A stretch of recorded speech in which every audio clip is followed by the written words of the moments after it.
Good morning, good evening, good afternoon, wherever you are around the world.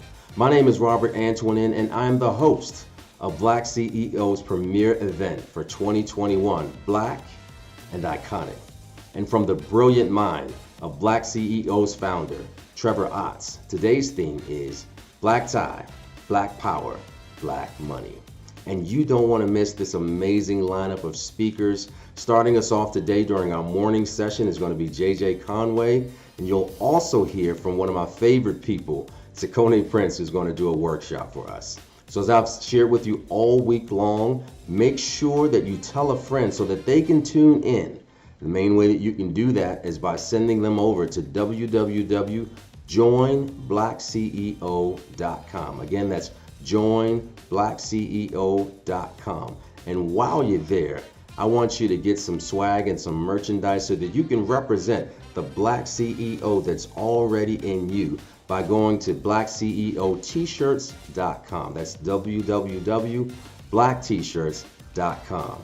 I can't wait to hear from all of our speakers that we have scheduled today, and I want to connect with you. I want to hear from you. See that you share this out, heart it up, and make your comments in the feed, because today is going to be Black Tie, Black Power, and Black Money. My name is Robert Antoinin, and I approve this message. Peace.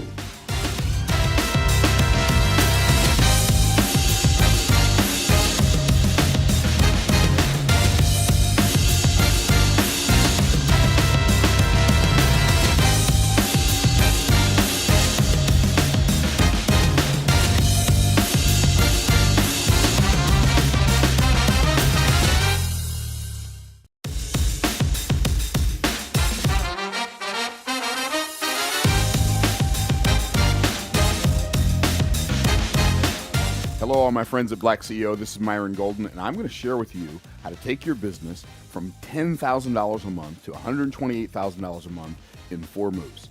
This is what I coach my high-level clients on, my $55,000 a year clients, my $155,000 a year clients, my $1 million a year clients. This is how I show them how to scale their business more than 12x in 4 moves. So here we go. Let's say that you've got a business where your core product offers $1,000. You're generating 100 leads per month. You're converting 10% of those leads. And so that's 10 sales. And each sale is $1,000. That equals $10,000 a month. So how do you take a business like this? You're generating 100 leads a month, which is 3.3 leads a day. You're converting 10% of those leads, which is 10 sales a month. That's 2.5 sales a week. And then those 10 sales a month are $1,000 each. You're making $10,000 a month. So there are 4 moves you got to make. And the only 4 ways to grow a business are to focus on lead generation, lead conversion, customer ascension, and customer retention. So we're going to start out with lead generation. Right now you're generating 100 leads a month. If you double this number times 2, you start generating 200 leads a month. If everything stays the same, you're still converting at 10%. At 10%, now instead of making 10 sales a month, you're making 20 sales a month if your conversion rate stays the same. Well, 20 sales times $1,000, you fixed one component of your business and you just doubled your revenue. Wow, that's pretty powerful. To fix one thing in your business and double your business revenue is pretty mind-blowing, but it gets better. The next thing we show our clients how to do is we show them how to improve their conversion process, how to improve their sales process, and make their conversion rate go up. So when your conversion rate goes up, if instead of converting 10%, you double this number, and you start converting 20%, so now you're generating 200 leads a month times 20% conversion. That's 40 sales a month times $1,000 equals $40,000 a month. literally, I'm doing a challenge right now. We sold over 300 tickets in 8 days to this Make More Offers challenge. The low end tickets we sold about 170 plus at $97, and then we sold almost 130 at $297. So we did over $56,000 in ticket sales. We're going to do our close on a $15,000 offer on Friday, and we're going to do somewhere probably between $500,000 and $1 million in sales from this campaign that we've literally been working on for 2 weeks, right? We've been promoting for 2 weeks. We've been planning it for months, right? So these numbers are so doable. Okay, so you convert 40% of your sales, or 20% of your sales. You make 40 sales a month. That's $40,000 a month. So you fixed 2 things, and now you quadrupled your business. So now let's take it to another level. Let's 8x our business by adding one more component, and that is we are going to add a high-ticket offer. Now, one of the biggest challenges or one of the biggest problems I see in most businesses is most businesses, whatever their business is, especially in the coaching space, the consulting space, the author space, the speaker space, your prices are too low. If you're wondering why my business isn't doing any better, you're not charging enough. And you can see what you're doing is you're looking at what everybody else is doing, and you're making your prices based on what they're doing instead of figuring out what the result that you're producing is worth and making your pricing based on that. I have the ability, and people say, well, but you're Myron Golden, which really means nothing other than the fact that I'm the guy who happened to figure this out, and this is what I actually do. When I do coaching, when I do hourly coaching, I charge $25,000 an hour. And people pay me $25,000 an hour to talk to me for an hour. Why don't they pay you $25,000 an hour yet? Because you haven't started charging them $25,000 an hour yet. But you could. And so $25,000 an hour for coaching. If I go and speak at a conference, I charge $100,000 to go speak at a conference. My coaching packages, I have 3 coaching packages. One's $55,000, one's $155,000, one's $1 million, and we've sold all of them. And the point I'm making is you set the prices in your own business. Well, one of the biggest challenges I see in most businesses, especially businesses with black CEOs, you don't charge enough money. So raise your prices. So we're going to take this business here that has a $1,000 offer, and we're going to add what I call customer ascension offer, and we're going to add a $10,000 offer to their mix. So now you're going to add a $10,000 offer, and what I'm going to do is I'm going to move this over here. So you add a $10,000 offer to your mix, and you're not going to convert as many $10,000 offers as you are $1,000 offers, but you can convert enough of them, right? And how many do you have to convert? Well, one of these equals 10 of these, right? So right here, you do one time, like 1/10 the work, make the same amount of money. I like that. So here's what we're going to do. We're going to say these 40 sales that you're making every month now because you've doubled your lead generation and you've doubled your conversion. Let's say 10% of these people take you up on your $10,000 offer. That's 4 sales times $10,000. That equals $40,000 a month. Well, if you add this $40,000 a month to this $40,000 a month, yep, you got it right. You're making $80,000 a month. That's almost $1 million a year. This is how businesses are built. Do you realize? And a $10,000 product, I know that seems like a big deal, but here's what I'm going to tell you. Do you know who makes the Maybach 64? Well, Mercedes makes the Maybach 64. The Maybach 64, depending on what year it is, blah, blah, blah, you're going to pay somewhere between $300,000 and $500,000 for a Maybach, right? Now, why did Mercedes create a $300,000 to $500,000 car? Because they got tired of sending all their best customers to Rolls-Royce. See, when you don't have, I really want you to wrap your mind around this. When you don't have a premium offer for your clients, you're forcing your best clients to spend most of their money with somebody other than you. Think about that. Why would you do that? Why would you do that intentionally? Well, hopefully you wouldn't do it intentionally. So now you're at $80,000 a month, but that's not $128,000 a month. So how do you go from How do you go from 80,000 to 120? Well, you add a concept called forced continuity. What is forced continuity? Everybody who buys your core offer, this $1,000 product, you give them access to your newsletter, your membership site, or your software for free for a month or 2 weeks or for 3 weeks or for 2 months or for 3 months. Let's just say for 30 days after they buy your product, when they buy your product, they get access to your newsletter or your software or your membership site for a month for free. And after that, it's $100 a month. Well, you're making 40 sales a month. 40 times 100, that's 4,000 a month. Right? 4,000 a month. And 4,000 a month times 12 months is $48,000 a month after a year. So now you add this $48,000 a month plus the $80,000 a month. That equals $128,000 per month in revenue. That's about $1.5 million a year because you made 4 tweaks to your business. Here's what I'm going to tell you. As a Black CEO, don't go through life thinking, well, white folks won't buy from me because I'm black. I have a lot of white clients.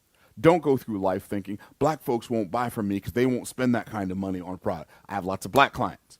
I have Asian clients. I have Hispanic clients. This whole storyline of who won't buy from you, the only place it really exists is in your head. So double your lead generation, double your lead conversion by improving your sales process, add a high-ticket offer, throw in forced continuity on your core offer, and you can grow your business from $10,000 a month to $128,000 a month in 4 moves. Now, for those of you who are like, but I don't know how to do that. Well, fortunately for you, I've created a program called the Make More Offers Challenge.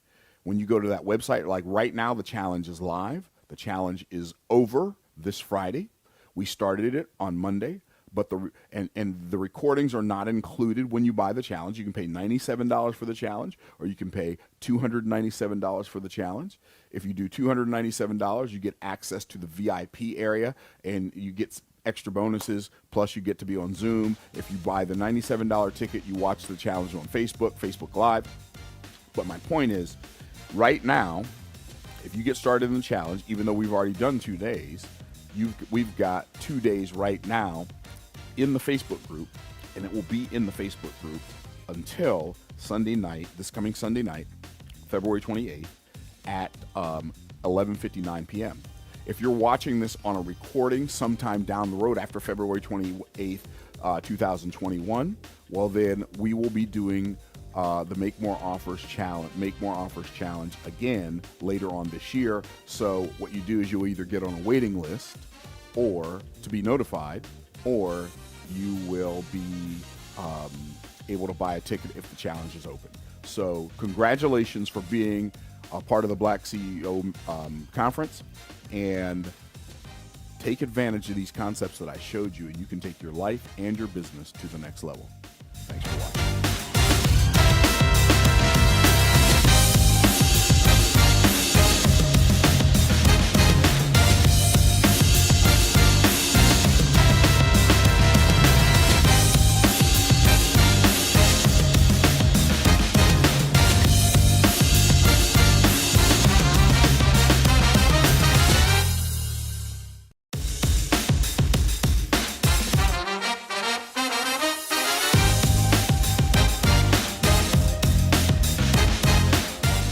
Imagine coming home from a 6-month military trip to find your house sold, your stuff thrown out, and divorce papers in your face. That week, I became a single military mom with over $845,000 of debt. I had to learn how to hustle in a hurry, and with that much debt, I needed to go beyond easy side hustles and dig deeper into how money worked. I learned a lot of wealth building strategies, time-tested success strategies. And today I'm going to talk to you about one of the most powerful of these strategies that will explode the growth of your company. That principle is enslave no one. Now, none of us would argue that the wealth of this country was built on enslavement. It's even in my son's history books, right? But what many of us don't realize is that we, even people of color, are continuing this legacy of bondage. And anything built on slavery and bondage will not sustain the test of time. Not your company, not our country. We're seeing that right now. I take this principle of enslave no one so seriously that I look for it in any potential partner. And it doesn't take too long working with someone in collaboration to begin to see these aspects of their personality. Paul Martinelli says, how you do some things is how you do everything. And I have found that to be true. You cheat people in business. You're always blaming them for your mistakes. You bait and switch and overcharge. I don't want to do business because I'm walking a walk of excellence. We get very far with these techniques, sure, but you get much further when you learn how to create an environment of trust, which fosters creativity, innovation, and ultimately production that enhances your bottom line. Now, I'm all about getting a good deal, and we all know too many people who insist that their 15-minute discovery session is worth $999, and you know it isn't. So go ahead and call that out, right? But I'm not going to invite a speaker who gets $15,000 per event to speak at my conference and tell her she got to pay for her slot. I'm not going to take advantage of the cashier accidentally giving me $20 when she should have given me only $5. Some of you call that a blessing, but it's not a blessing for her when she's got to make her drawer even out that night. And $15 could mean the difference between putting food on her table and going hungry another night. I've been there. $845,000 of debt ago, I've been there. And I'm not going to turn down a blessing, y'all, because sometimes people really are trying to bless you because they believe in you and they believe in your dream. One of the most important things we can do as human beings is enslave no one. And when we enslave no one, guess what? More people do for you simply because they believe in you and they believe in your dream. This is a principle I learned from the 10 Edicts of Concept Therapy. Concept therapy was founded by Dr. Thurman Fleet, the person who developed the stickman model I use in my Abundant Success course. Dr. Fleet basically said if you did nothing else of the philosophy that he created, which is the stick person and the 7 universal laws, all of his life's work, he said the most important concept was to enslave no one. The spirit of this principle is that we should never take advantage of someone. Now look, I know people have a spirit where they are willing to overcommit themselves. I've been one of those. Because for some people, they're looking for approval, so they'll overcommit. We also know that some people will overcommit because they have a low self-esteem and they set themselves up to be taken advantage of by others. There's times when people find themselves in a really tight spot in their life. You know, conditions and circumstances happen and they're there. They're down on their luck. Whatever it is. And they're willing to do just about anything. I'm going to tell you right now, never enslave that person. Never take advantage of that situation. If you want your company to grow and you want to create lasting and generational wealth, enslave no one. Now, there are people who have created a learning model in their life where they play the role of the doormat. They play the role of the victim. And when you allow a person to do that for you, you enslave them. Let me say that again very clearly. When someone presents themselves to you as a person that you can take advantage of, they play the victim, they overcommit, they have such low self-esteem that they're desperate for any droplet of approval and they'll do whatever you ask, and you allow them to do it for you, you might consider that a shrewd response, but what you're really doing is enslaving them. One of my mentors had a cleaning business, and he told me sometimes he had people working at night for him who were starting their own business during the day. One guy was working for a lawn care company, so he would cut grass at day and clean offices at night, and he was working towards starting his own lawn maintenance business. Now, some bosses would cut their hours to make them more dependent on the boss or to punish the guy for starting their own business. But not Paul. What he would do is he would take the guy, introduce him to the building manager who hired the business to clean offices, and say, look, somebody's got to cut your grass. This is the guy who manages your building at night. He knows the building. He knows everybody in it inside and out. And I know he's going to do a good job for you, because if he doesn't, I'm going to fire him. We can enslave our team in so many ways, but we justify it as good business, being a smart business person. But I'm showing you a way today that will make you a better business person, a smarter business person. It's not to do things that are just good for us. It's to do what's good for them. Now, there's other times we don't know when we are enslaving somebody, okay? And that's where this lesson comes in, because it's a new awareness. And with that new awareness comes all types of new responsibilities. This principle is no different than when we go to the cashier and they gave us extra money back. Like I was saying earlier, that person made a mistake. When you have this awareness, you don't say, oh, it's my lucky day, or that's what the company gets for hiring cashiers who are bad at math. No, enslave no one means that we don't allow a person to make a deal we know is not good for them or in their best interest.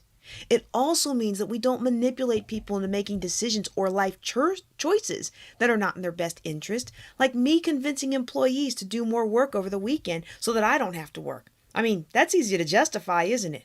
That's so much work to do, and I want to go to the beach. I deserve some time off, whatever it is. I mean, come on. That's why most of us got into business, right? To grow our money and free up our time. And so you give somebody 12 hours a day, Friday, Saturday, and Sunday, and you know that by the end of the weekend they're going to be wiped out, but you convinced them it was somehow good for them because they could make extra money. Yeah, but was it really good for you? And you know that it was. So how about this one, okay? You got an employee who's under contract. He's worked for you maybe a couple of years. You really depend on him. They come into your office and they say, look, I got a new opportunity. Great opportunity for their family or themselves. It's their dream job. And what they're asking is, can they break their employment contract? Or maybe they're not even asking to break the contract. Maybe they're not under contract and they just want your blessing. They're saying, hey, I feel terrible, but this opportunity came up and I can't let it go. What do? My first ever virtual assistant, she got a big time editing job. And what was I going to say? No, I'm not happy for you. I'm not going to let you out of your contract. This was her dream. She's big time now, y'all. If you're into publishing and I told you her name, you'd be shocked that back in 2007, she was virtual assistant for a silly little newbie real estate investor. I loved her and she was amazing. Set a very high standard that few VAs after her have lived up to her. But you know what I did? I blessed her and I let her leave in peace. It was better for her. It was better for her family. Now look, it was better for me if she'd stayed. She had the kind of commitment that even if she was mad at me, she would have fulfilled her contract. But letting her go was better for her. And so if we try to drive that bargain to our benefit, here's the rule. Enslave no one. Now, physically, I think we get that pretty easily, but also enslave no one emotionally and enslave no one financially. And most of all, enslave nobody spiritually. Having been in ministry for 2 decades, it breaks my heart to see how many of God's children have been enslaved spiritually. That's a whole nother talk. So I think we can all get under the understanding of the term enslavement. It means to make someone a slave, but it also means to cause someone to lose their freedom of choice in an action. And we can cause that to happen in so many ways. And the dangerous thing about it is we can quickly justify it as good or smart business. Perhaps the most dangerous form of all is when we justify it by being the do-gooder. My Lord, more harm has been done by people thinking they're doing good. To be a slave means you have lost your power to withdraw unilaterally from any arrangement, and you have worked without being paid or compensated. You work without remuneration. When we enslave people, we are exercising our power over them. It's a form of control. And in every relationship you have, somebody has the upper hand, either emotionally or finances, with resources or whatever. And you know when you have it over somebody, you know you do. Financial control over someone or even spiritual control over them. So here's a great test to ask yourself. before you start stepping into save the day or be the do-gooder. Ask yourself, what's the benefit to me? What's the benefit to me if I do this good for them? If I do this good for them, if I really step in and help them, what's the benefit to me? We might find sometimes that the benefit to us is not about helping them, but it's about our own ego. We've also got to ask, what's the benefit to the person that I'm trying to convince to do something? If someone in your life is asking for your help and counsel, are you giving them counsel on all their options? I mean, all the options? Might you be withholding some options that you know they have? I mean, as a mom, I do that all the time, right? I give only age-appropriate options. I give options I want my kids to choose from. Now, that's good parenting. But your employees are not your kids. They are not your servants. And to get the most productivity out of them, you have to develop an environment for empowerment, not enslavement. Someone comes up to you and says, look, I'm looking at either doing this or that, and it's your benefit that maybe they're not aware of some other options. Are you enslaving them into that decision, or are you empowering them to their best good? Are you enslaving them to that decision because there's some benefit to you? This is truly the highest test for a person with awareness. And you start to see this pay off over time. You know, a lot of us start off, especially with real estate, construction, cleaning businesses, things like that. We have workers coming to us that have been with us for a number of years, and now they can stand on their own 2 feet, right? Like when they first came to us, I'm big into real estate investing. When they first came to us, they were in struggle, and now they can speak English. Now they got a driver's license. Now they got a support system in their community. And guess what happens? Now they've grown, they've flourished in your environment, and now they got new opportunities open up. And the nature of your relationship is that you have the power position, you're in the seat of control. But in those moments, though it may seem better for you to keep them working for you than to counsel them on this new opportunity to leave, we have to ask what's best for them. Can your company give or offer them a greater opportunity that would truly be better for them? Now, I've had to change some of my company aspects in order to keep people who I wanted to keep because I didn't have any greater opportunities for them, and they were growing. But sometimes we think it's best for them to stay with us, but I would challenge you on that sometimes. Are you really protecting them from being harmed when they stay with you? Is that really the highest expression of this person's free will, or is it your free will? And think about the legacy that you're passing down to the next generation. Parents do this all the time, don't we? Child wants to go to college somewhere, they want to go out of state, and mom or dad are like, we're not going to support you financially because they don't want to go through the pain of separation, or they really want their kid to go to their alma mater. Now, as a financial planner, I think student loans are the devil, so I'm not going to argue with that logic, but is that the real reason? See, there's a difference in being pragmatic and being in control under guise of do-gooder. There's two different things. You can help somebody, or you can be in control. We have to make room for them to make their own mistakes and decisions. We've got to allow that. And we can't enslave them financially. Well, you didn't declare physics like your mom, so I'll spend my money on my own self. My path may not be my boy's highest and good.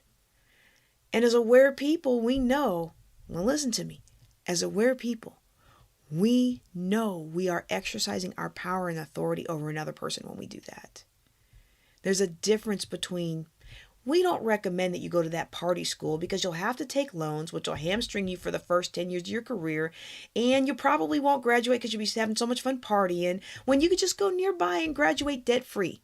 There's a difference between saying that and saying, you either go to my alma mater or you can pay your own way just because you can. That's not love, that's control. And as aware CEOs, we must never use that gift of authority, that gift of resource, that gift of awareness against someone. So be slow to step into the role of advisor, the role of the do-gooder, and be more likely to step into the role of coach. We got to check our motives, check our heart, check our agenda, and check our ego. Now, if you run a company according to this principle of enslave no one, your company will be productive beyond your wildest dreams, and you will flourish if you run your life this way. Enslave no one. There's a price when you do. The best arrangements are mutually beneficial, even in business. Then it's going to last. Walmart in China is a great example of this. Now, if countries, if they have great trade and it's mutually beneficial for them to not be at war, well, they're not going to go to war. Probably not going to go to war. And it's the same with your team. If you're an entrepreneur and you have people that work for you, if the arrangements are mutually beneficial, they're going to last. The opposite of that, of course, is that unequal exchanges soon die. And when they do die, there's resentments left behind. And if you try and exploit someone and it goes south, it leads to future distrust on both of your parts. Even if they're the ones that in the end behave badly, it still sets exploitation feelings in you, and you still become distrustful of people. And that's going to hinder the growth of your company. If you want to go fast, go alone. If you want to go far, go together. We need to build a company based on trust and initiative. Unequal exchanges soon die, so it's got to be fair. And the question then is, well, who decides? Who decides what's fair? As emotional creatures, we perceive things out of who we are, right? We have different degrees of fairness, right? We judge ourselves by our intentions. We judge others by their results. So we do need the clarity of some kind of agreement. And in large organizations, that's typically going to be a contract of employment, right? But while you can legislate some things, the best companies harness the discretionary goodwill of their employees. So they bring much more of themselves to work because they care so much and because they want to contribute when they're motivated to do so. So the clarity of agreement is important. I need to know what you want from me, and then you need to know what I want from you. But it can be inefficient. And if everything in your company is done haggling over contract, you've unwittingly bred a very low trust environment. And in that kind of low trust environment, there's a great inefficiency. There's a high efficiency and a high trust arrangement. If you can spend less time arguing over exactly what's fair, if you can just move forward and get on with it, you say moving at the speed of trust, you can achieve a lot more. Some of you aren't achieving as much as you could be because you're so busy arguing with folks and training new people because it's like your company is a revolving door. This principle of enslaving no one will allow you to build a strong company that stands the test of time. If you want your team members to make that discretionary decision to do more for you, you have to build the kind of company that empowers, not enslaves. Now, I know we've talked a lot today, and for many of you, you're still sitting in surprise that the ever-frugal financial planner herself is teaching this. But it's all about walking in excellence, which I truly believe is required to walk in abundance no matter how much money you make. And walking with excellence requires, for many of us, adjusting our levels of thinking and self-belief from what brought you today's results. Einstein said you cannot solve today's problems with the same level of thinking that created them. So I encourage you to meditate on this topic and look for ways to empower your people rather than enslave them. I'm JJ Conway. Thanks for joining me. Y'all take care and be blessed.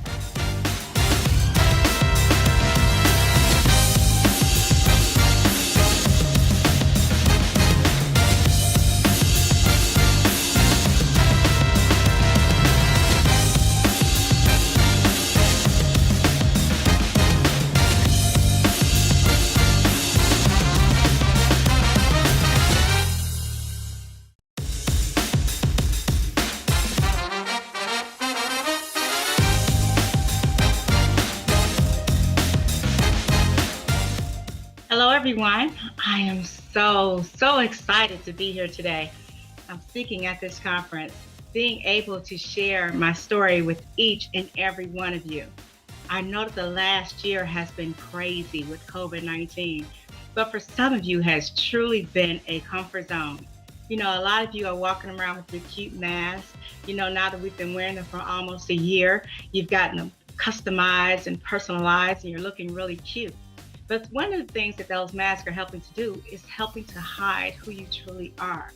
You know what I'm talking about. How many of you are dealing with imposter syndrome? How many of you are going to work every day showing up a totally different person? You know what I'm talking about. I know firsthand what that looks like. Do you know how I know? Because I've lived it, I've walked it. I have been the perfect picture for imposter syndrome. Let me explain to you how. I've been a nurse executive. I've had the corner office. I made a 6-figure income. I lived in the suburbs in a big old house. I drive a caddy truck. I got it all. I even got a husband that I've been married to for almost 30 years. 2 kids that I'm trying my best to kick out the house, but they won't go. All I'm missing is a dog and a white picket fence. People at work are so amazed. So many people that see me are like, oh my goodness, Dr. B, you have all of this. But they don't understand that I'm showing up a totally different person. I'm dealing with imposter syndrome. You see, I'm showing them who they want to see, not necessarily who they need to see, so that they can be the best that they can be. I showed up every day, living this life. So many people want what I had, but they didn't understand what I went through to get where I was at. I know I'm not the only person out there that's struggling with that. I know I'm not. Show of hands, how many of you, now that I've described it, are dealing with imposter syndrome? I know. But in order to live our best life, in order to live our truth, we have to shed that. We have to let people know who we are. We have to be transparent. See, what I want to do today during my speech is I want to take you out of your comfort zone. I want us to have a grown folks conversation. You know what I'm talking about, those conversations that grandma and mama used to have, and they used to say, get out of here, no kids allowed. Kids shouldn't be hearing this. Kids shouldn't be seeing this. You know, I want to have that type of conversation. And if you're watching this today with someone else in the room, I'm just asking for you to do a couple of things. As I ask a series of questions, I want you, as the person next to you raises their hand, or even if they attempt to raise their hand, or you feel them flinch in some type of way when I ask these questions, I ask that you be non-judgmental, that you don't give them a side eye, that you don't make them feel less than. If anything, I want you to reach over and I want you to pat their hand and I want you to tell them it's going to be okay and you got their back. Can you do that for me? I think you can do that for me. I'm Bridget Leonard. I'm Dr. Bridget Leonard, and I'm Dr. V, and I'm about to take you on a journey. I'm going to take you on this journey with me. So let's go ahead, buckle your seatbelts, and let's go on this grown folks journey. Let's start with the questions. Are you ready? All right. How many of you lost a child? How many of you lost a parent before the age of 10? How many of you were shuffled from house to house when you were growing up because you had parents that were either drug addicted or had alcohol issues or some type of mental issues? How many of you were told that you would never amount to anything? How many of you were abused coming up? Verbally abused, physically abused, mentally abused, sexually abused? How many of you suffer from depression? There were times when it's so dark, you couldn't see your way out.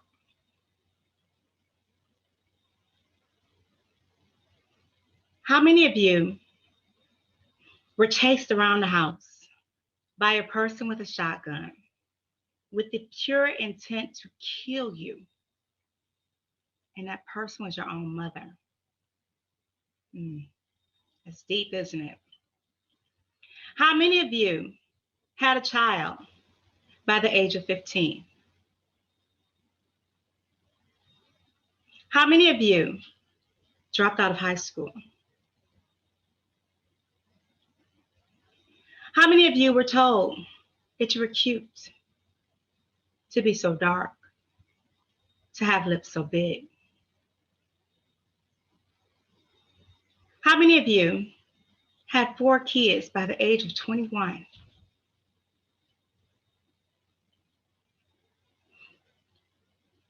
How many of you felt like giving up so many times?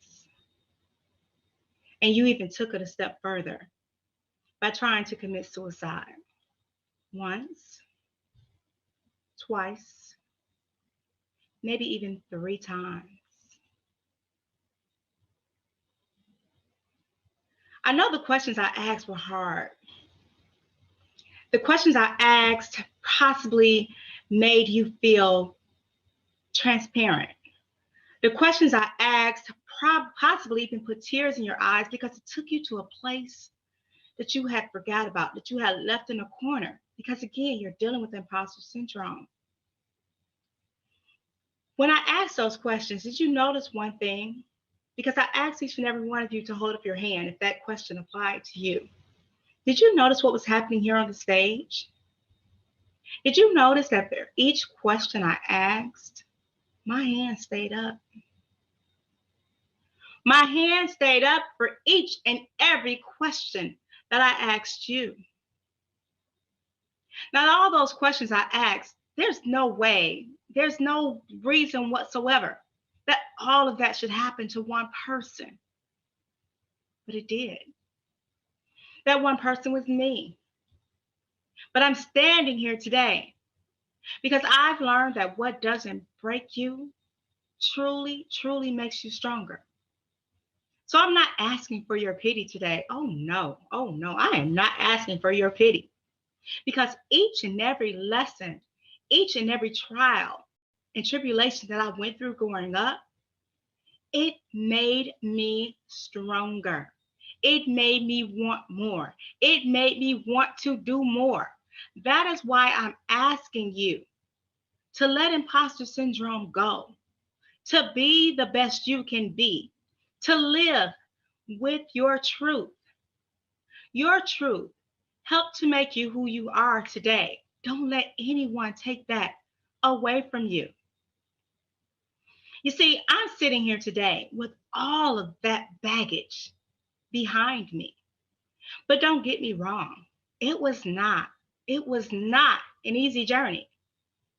You see, I turned 50 last year, and I didn't start sharing that until about 2 years ago. Why? Because I had to learn how to forgive. I had to forgive all of those people that put all that hurt and pain on me so that I could live my life. So what I did 2 years ago was I made a big, bold move. And I went on Facebook and I wrote a letter of apology. I wrote a letter of apology to my mom. And in that letter, I forgave her for all the things she did to me. You see, me and my mom, we had a very tumultuous relationship, years 1 through 18. But from the age of 18 to 19, we created a bond that was unbreakable. We were able to talk as women. Unfortunately, that was her last year of life. So we did everything in that 1 year that should have been done for the whole 19 years of my life. But I held on to that for years.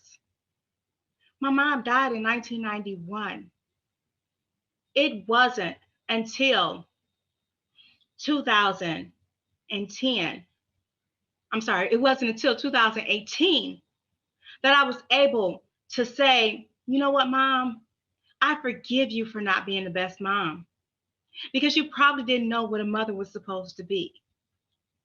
And I realized that I had to let all of that go so that I can live my best life, so that I can be a better mom. To what now I have 6 kids, ages 19 to 35. My older kids, I denied them a mom for so long because I didn't know how to be one. But I'm determined from here on out to be the best mom that I can be, to be the best person that I can be. My personal mission statement in life is to positively affect at least one person every day through words, thoughts, or actions. And I'm living every day of my life making that true. There were 3 things in my life that made me see that I needed to be better, that I needed to do better. Those 3 things were first and foremost when my mom died, being the oldest child, having to write her obituary. My mom never worked. Like I said, she was addicted to drugs, she was addicted to alcohol. I didn't know what to write because I didn't want to write the bad things. So at that point, I was determined that when it came time for my death, my 6 kids would not have to think about what to write because I would make a way in this world that I positively impacted so many people, including them, especially them, that they would be writing for days. So that was one thing. The second thing that impacted my life was my son dying. At the age of 21, I had 4 kids. I lost one of those kids to SIDS. He was 2.5 months old. You see, at that time, I had went back to college. My mom always said that I was book smart, not necessarily street smart. I didn't understand what she was saying, but I got it. I got it. So I went back to school. But after I lost my son, I went to work study for a month straight. Don't ask me how I got there. Don't even ask me why I was there. But one day they came up to me and they said, Bridget, this isn't going to work. You're coming to work, you're not here, you're not present, you're not showing up, and you're smelling like a homeless person. You need to get yourself together. It was at that point that I realized that I had 3 other kids at home that I had to live for. You see, I understand now that God gives us kids in our life. He's given them to us on a borrowed plan. And I had to embrace that and accept that in order to move on. I knew that God had gave him to me for only 2.5 months, but he gave him to me for a reason, for me to get myself together. And from that point on, I've tried my best to be the best person that I can be. So I thank you, God, for that gift. And I thank you for my son because he truly helped to impact me. The third thing that helped to change my life was simply working at McDonald's. I was working at McDonald's at 21 years old. I thought I was doing something. I started at McDonald's. I was working in the grill. They moved me to the front of the restaurant as a crew leader. I thought I was doing something. Duh. I'm still in McDonald's. Whether it's the front of the building or the back of the building, I'm still at McDonald's making $3.35 an hour trying to raise 3 kids and myself. And my husband and I had gotten married when I was 19. Where did they do that at? That wasn't going to work for me. So I had to do better. So those 3 things helped to catapult me to make me want to do better.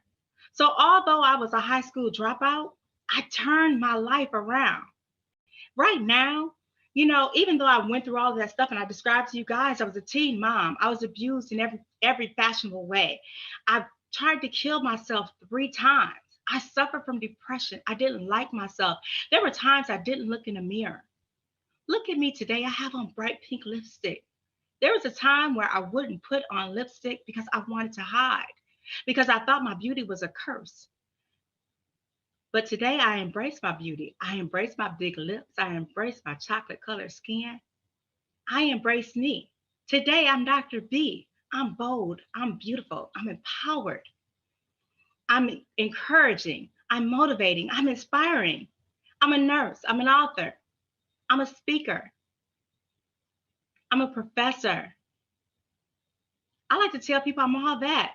And 2 bags of chips, 2 bags of whole food chips at that. It's funny because sometimes people take my confidence as cockiness. What they don't understand is for the longest, I hid. I hid who I was. I hid in corners. I let my successes tell my story. I didn't use my voice.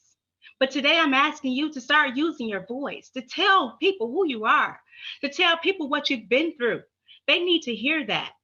For the past 2 years, I've been telling my story. And I have helped so many people to see that your past does not dictate your future. It truly doesn't. Me opening my mouth has helped so many broken women understand that life is worth living, that life is worth taking chances and being the best you can be. I often tell people you cannot pour from an empty cup. So today I love myself and I pour into myself constantly, frequently. And I'm asking you to do the same because you cannot pour from an empty cup.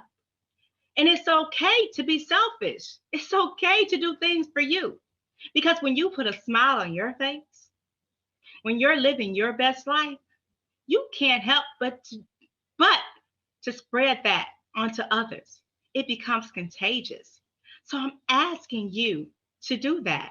I'm asking you to live your best life. I'm asking you to crush your goals, to not hide behind imposter syndrome. Let people accept you for who you are. It's okay.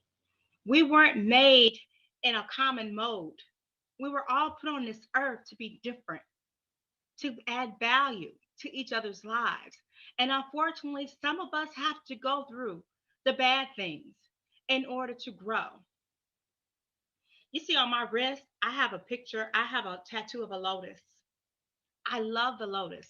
This is a flower that is grown in mud, but it rises above the water and it floats on that water, and it's one of the most beautiful flowers. I see that in you. I see it in me. We can all be lotuses out here. So, as I end my speech today, and again, the purpose is to not let your past dictate your future, to write the chapters of your life. When I say write the chapters of your life, I'm saying if I would have stuck with what society wanted me to be, if I wouldn't have pushed forward, if I wouldn't have persevered, I would merely be a picture in Webster's dictionary up under the word statistic. But because I pushed forward, and because I believed in myself, and because people believed in me, you can now find my picture in the dictionary up under perseverance. And I'm going to keep pushing, and I'm going to keep pushing. So today I'm going to leave you with 3 takeaways. First and foremost, if you went through anything that I've discussed, any of those issues where I asked you to raise your hand, if you went through any of those issues and you have wounds that are not healed and you still have scabs, I'm asking you to seek counseling. Counseling is very, very important. You need a professional. That professional is not your best friend. That professional, sometimes it's not even your pastor. Please go seek out licensed help. Second, I'm asking you to live your best life.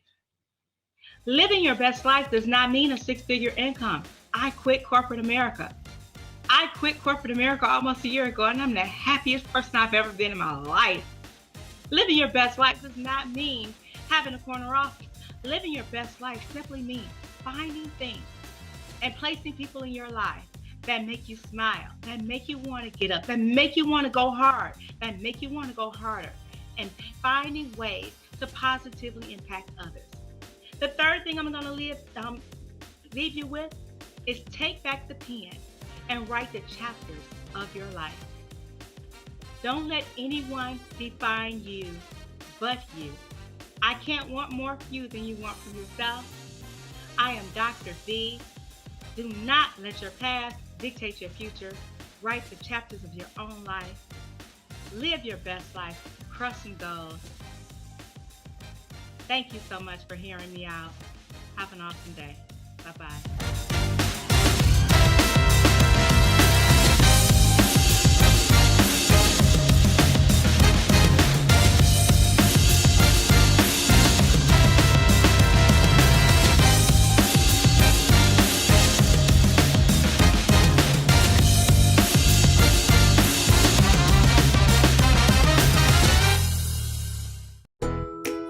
Masterminds, mentoring, strategist, government contracts, credit restoration, business credit, investing, crypto, digital real estate, sales and marketing funnels, $1 million funding, asset protection, the tax game, forex market, option trading.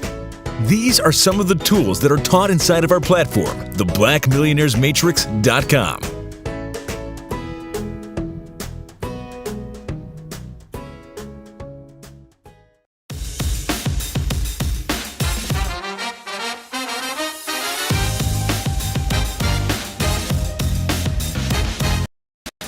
Hello everybody, how you doing? This is Sakoni Prince, and I am so excited to be hosting this panel discussion at the Iconic Conference. And we have two dynamic individuals that's going to be sharing information that's going to help you become more iconic. And I want to take the time right now to allow them to introduce themselves. So Josephine, would you go first? Hi, everyone. Good evening. My name is Josephine Ochenny. I am the CEO and founder of Career Restyle. And really what Career Restyle is a community where we actually let people share their career experiences. We are very passionate about knowledge sharing, and we really believe that every idea is valid. And so at Career Restyle, we provide you with resources that have to do with different career experiences. We provide you with tools, and we believe in advocating for you and championing for you. And so I'm so excited to be here tonight. I know there's so much to talk about, so look forward to really getting into the meat of everything. Well, thank you so much. And we're looking forward to the information that you're going to be sharing. Now, next up, we have Tiara. Would you tell us about yourself? I would love to. Hello, everybody, and thank you so much. I'm so excited to be on today's panel. So my name is Tiara M. Tucker. I am from Illinois, south of Chicago, now residing in Dallas, Texas. And I like to say that I'm the wearer of many tiaras to play off of my name. To name a few, I am the founder and president of Speak That Movement, which is my 501c3 charitable organization, which I created with a mission to empower and equip professional women in business along their journeys of dream and goal realization, just encouraging them and supporting them to use their voice, walk in their purpose, and also to help support them to combat the mental health and social injustice roadblocks that we as women can face along our journeys. I'm also the president and founder of Tiara PR Network, which is my boutique PR firm based in Dallas, where I focus on purpose-driven PR, communications, events, and coaching. So I really love it. I love to help clients and others along their journeys. And I'm also the host and producer of Speak That Talks, which is a baby of Speak That Movement, where I just host weekly live shows where I bring in different speakers from all over the country and even outside of the country as of 2021. And we just empower, uplift, and connect people to help us get through COVID-19. All right. Well, that is incredible. So I really want to get into some of these panel discussion questions because I know that y'all have a lot of information to share. So one of the first questions that I want to ask, and you can just, I'm not going to call on anybody. I'm going to let you step up to the mic yourself. But one of the first questions I want to ask is, given today's climate, given today's political and national climate, do you really feel that you have the freedom to be authentically Black? And what I mean by that is sharing your views, your culture, your music, or do you feel you have to scale back in order to fit in? So whoever wants to take that, go right ahead. I'll go ahead and jump in. That's such a great question. I think, as you mentioned, right now we are in a heightened political climate, and being honestly just a Black or brown individual is very difficult.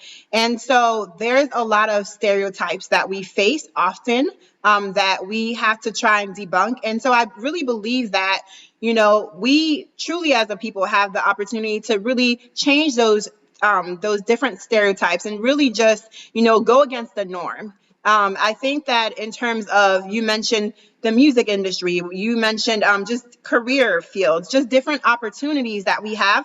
We really have that chance to, especially in the climate that we're in, to really take the bulls by the horns and really just show people who we really are. So I believe actually that this is a really good time to authentically be Black or brown, to be an individual where you can just truly showcase that, I am not how I'm often represented. And I am able to go against a lot of the cultural misconceptions about me. And so this is truly a time of empowerment, I believe. I believe this is a time where we can truly let our voices speak for us. We can let our careers, show the mindset that we have and the things that we want to contribute to society.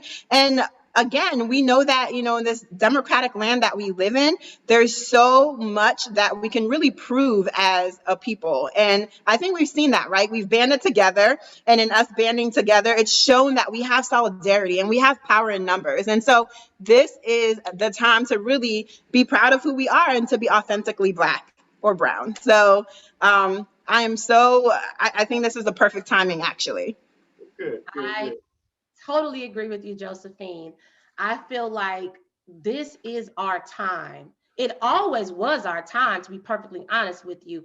But this is our time right now where I believe that, we all recognize that 2020 really did bring a lot of things to the surface, right? We were dealing with the global pandemic, which we still are. We were dealing with very blatant social injustices and police brutalities. And I think that when we really think about all that we experienced in 2020, on top of the political climate and what was going on in the White House and outside of the White House, I think it really stirred up some things, right? I feel like people became even more bolder, right? Whether they were on this side of the fence or the other side of the fence. And I believe because people were becoming more bolder, that it actually was the most appropriate time for us as Black people to stand up, to represent who we are, and to stand up for what we believe in. And so when I think about 2021, where we are right now, I am the first to say it loudly and on this platform right now. All of the glass ceilings and glass walls are officially shattered for Black people. And if you are still living with the mindset that you can't become this or you can't become that, it's a mindset thing. Because when our VP, Kamala Harris, was elected by the people and sworn in, she proved to every Black girl, brown girl, white girl, and every man, woman, anybody within the United States and outside of the United States of America, that all things are possible.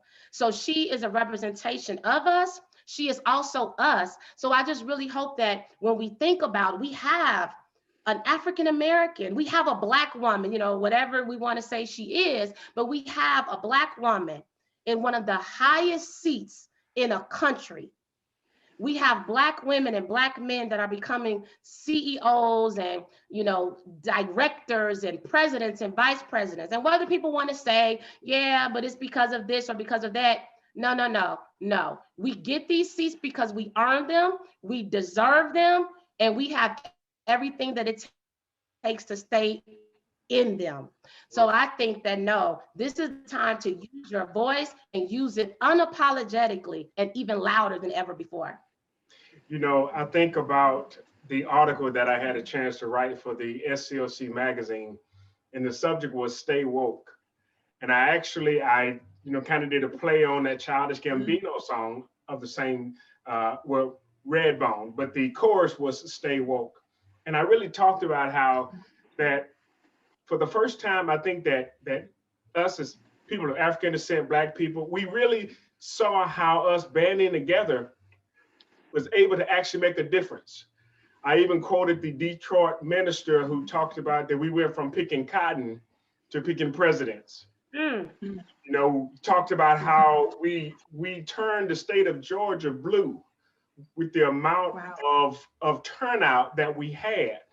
And I honestly believe that after seeing that happen, after seeing how our collective power could actually make a difference, it has really awakened something in us. I'll tell you this story because even in that article, I talked about this. Our youngest daughter is away at college, about an hour and a half away from where I live right now. And she missed the opportunity to vote absentee. And she called and she said, "Can I come home and vote?" I got up at 3:00 in the morning, drove an hour and a half to her school. And when I got there, she was standing in the door. She got in the vehicle, drove an hour and a half back, dropped her off at the at the place for her to vote. I came home, did a couple of things. About 30 minutes later, she called me, told me she was done. Went and picked her up, took her back to college for a 2:00 class and came back home. Now, I could have honestly said, well, it's just one vote. In fact, what is that going to do? But when I saw how important it was to her, when I saw how needful it was to her. I mean, even if she hadn't have voted and they won, she would have felt left out because she didn't contribute anything. But she knew because she made that sacrifice and she was so willing to be a part and to have her voice heard, I didn't want to stifle that. And I was willing to make any sacrifice necessary in order to allow her to do that. And so you're right. We have an opportunity to really showcase who we are and to tell people about our contributions. This is Black History Month. And I did a speech, a virtual speech, nonetheless, but a speech where I talked about write your own history. And I was encouraging individuals. And I talked about some of the people that have blazed trails in the past. The first guy that did the open heart surgery, first guy that did the blood transfusion, in fact, the guy that found or that actually started the cell phones, all of them were African Americans. But I encouraged the students to write their own history and to become iconic by doing so.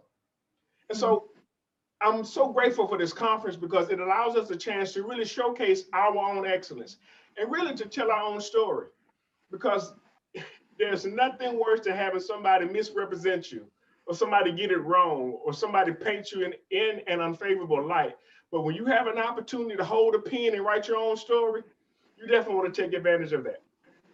Okay, can I add to that? Because that is such an amazing point, because not only do we need to write our own story for each other and for future generations, and also to show honor to generations that went before us, that fought this good fight before us, but we have to write our story so that the other people can understand how iconic we are, how amazing we are, how we are the people that created these things that are being used, but our names weren't the ones put in the history books and our faces weren't the ones that people saw.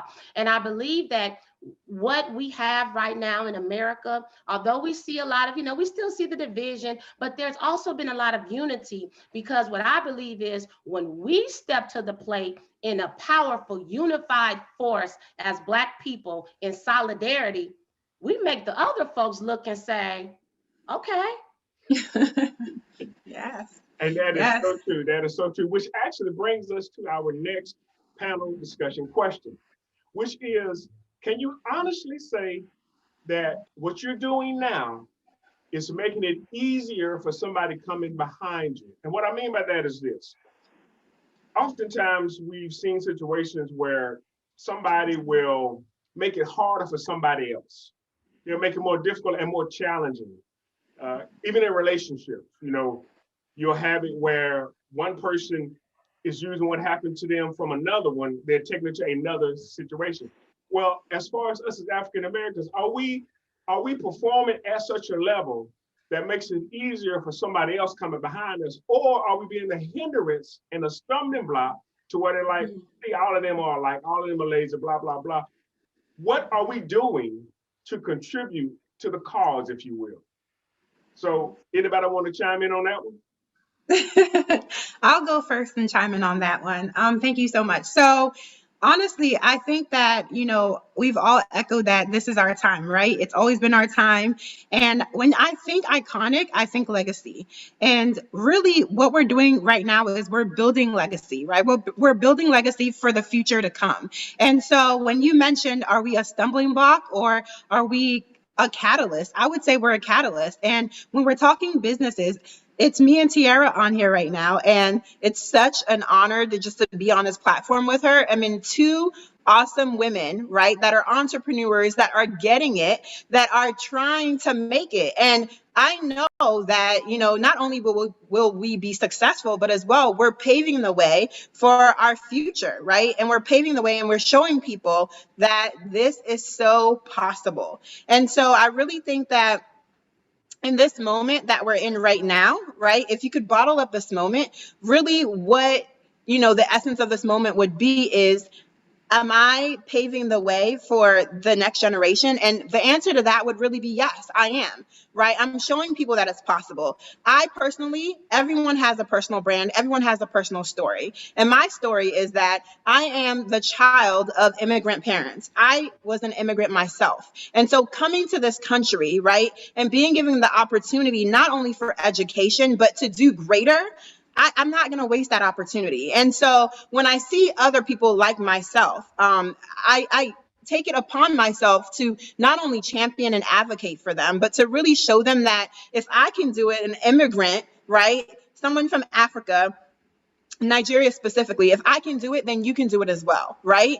And so I think that's the beauty of being an entrepreneur. That's the beauty of being a awesome business owner, especially a female business owner. You can show people behind you that you are more than capable. And so for my business career, Restyle specifically, I mentioned earlier that we truly believe that no idea is stupid. We believe every idea is valid. And we believe that you might have to pivot, you might have to tweak it, you might have to do something a little different, but your idea is valid and you can make it to where you want to make it to. And so really what I'm trying to do is I'm trying to provide people with a platform and an opportunity to really not share their career experiences, but to knowledge share so that you can know that in partnering together, you can get so much further than you could get by yourself. So this is definitely that time where we really are, building these blocks and building these roads for people who came before us, who did the same for us. And we're trying to pave the way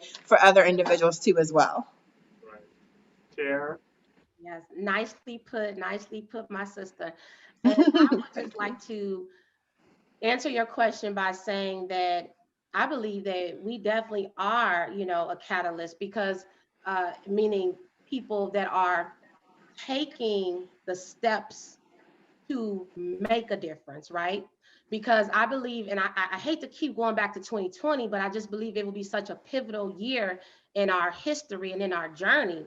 But one thing that COVID has shown us and continues to show us is that tomorrow is not promised. It shows us that we can have moments where we are forced to be still. Whether you were moving and shaking and traveling and parents and you send the kids to school, going to work in rush hour traffic, well, guess what?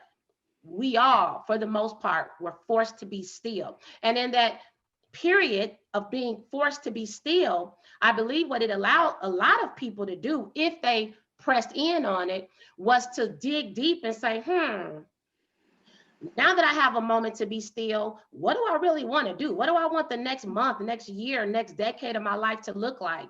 Okay, I could lose my job tomorrow because other people have. So what else do I have in me to make myself continue to be marketable, continue to be competitive? So what I personally experienced in my own life, as well as with my friends and people who I encountered, was that people were digging deep, those that chose to. I found that new books were birthed, new businesses were birthed, people were collaborating. I mean, people were hosting virtual events like no other. So we didn't have to be confined by, I live in this city, only locals can come. Now, like we're doing right now with Iconic, you can be anywhere in the world. All you need is a strong internet connection, a phone or a computer, and you can receive something to help you reach your goals or live your best life. But the question is, do people want it? Right? Because the people are out here, man. If nothing else, I'm telling you, I think Black folks took it to another level. Like we're opening up business even in a pandemic. We're collaborating, proving that, you know what? Two Black sisters can be on a platform together. Yes. Encourage each other and say, girl, you look good. And Mr. you look handsome in that tuxedo today. We can do that and not hate on each other. And I don't want her business to be better than mine. No, I want to know how can we collaborate and what can we do together? So I think that's why there is a large wave of us seeing people moving forward, but I still believe it's a mentality as well, because there are still people who, I hate to say it, they will be left behind because they're not willing to change their mindset to move forward. And that's so true. That is so true.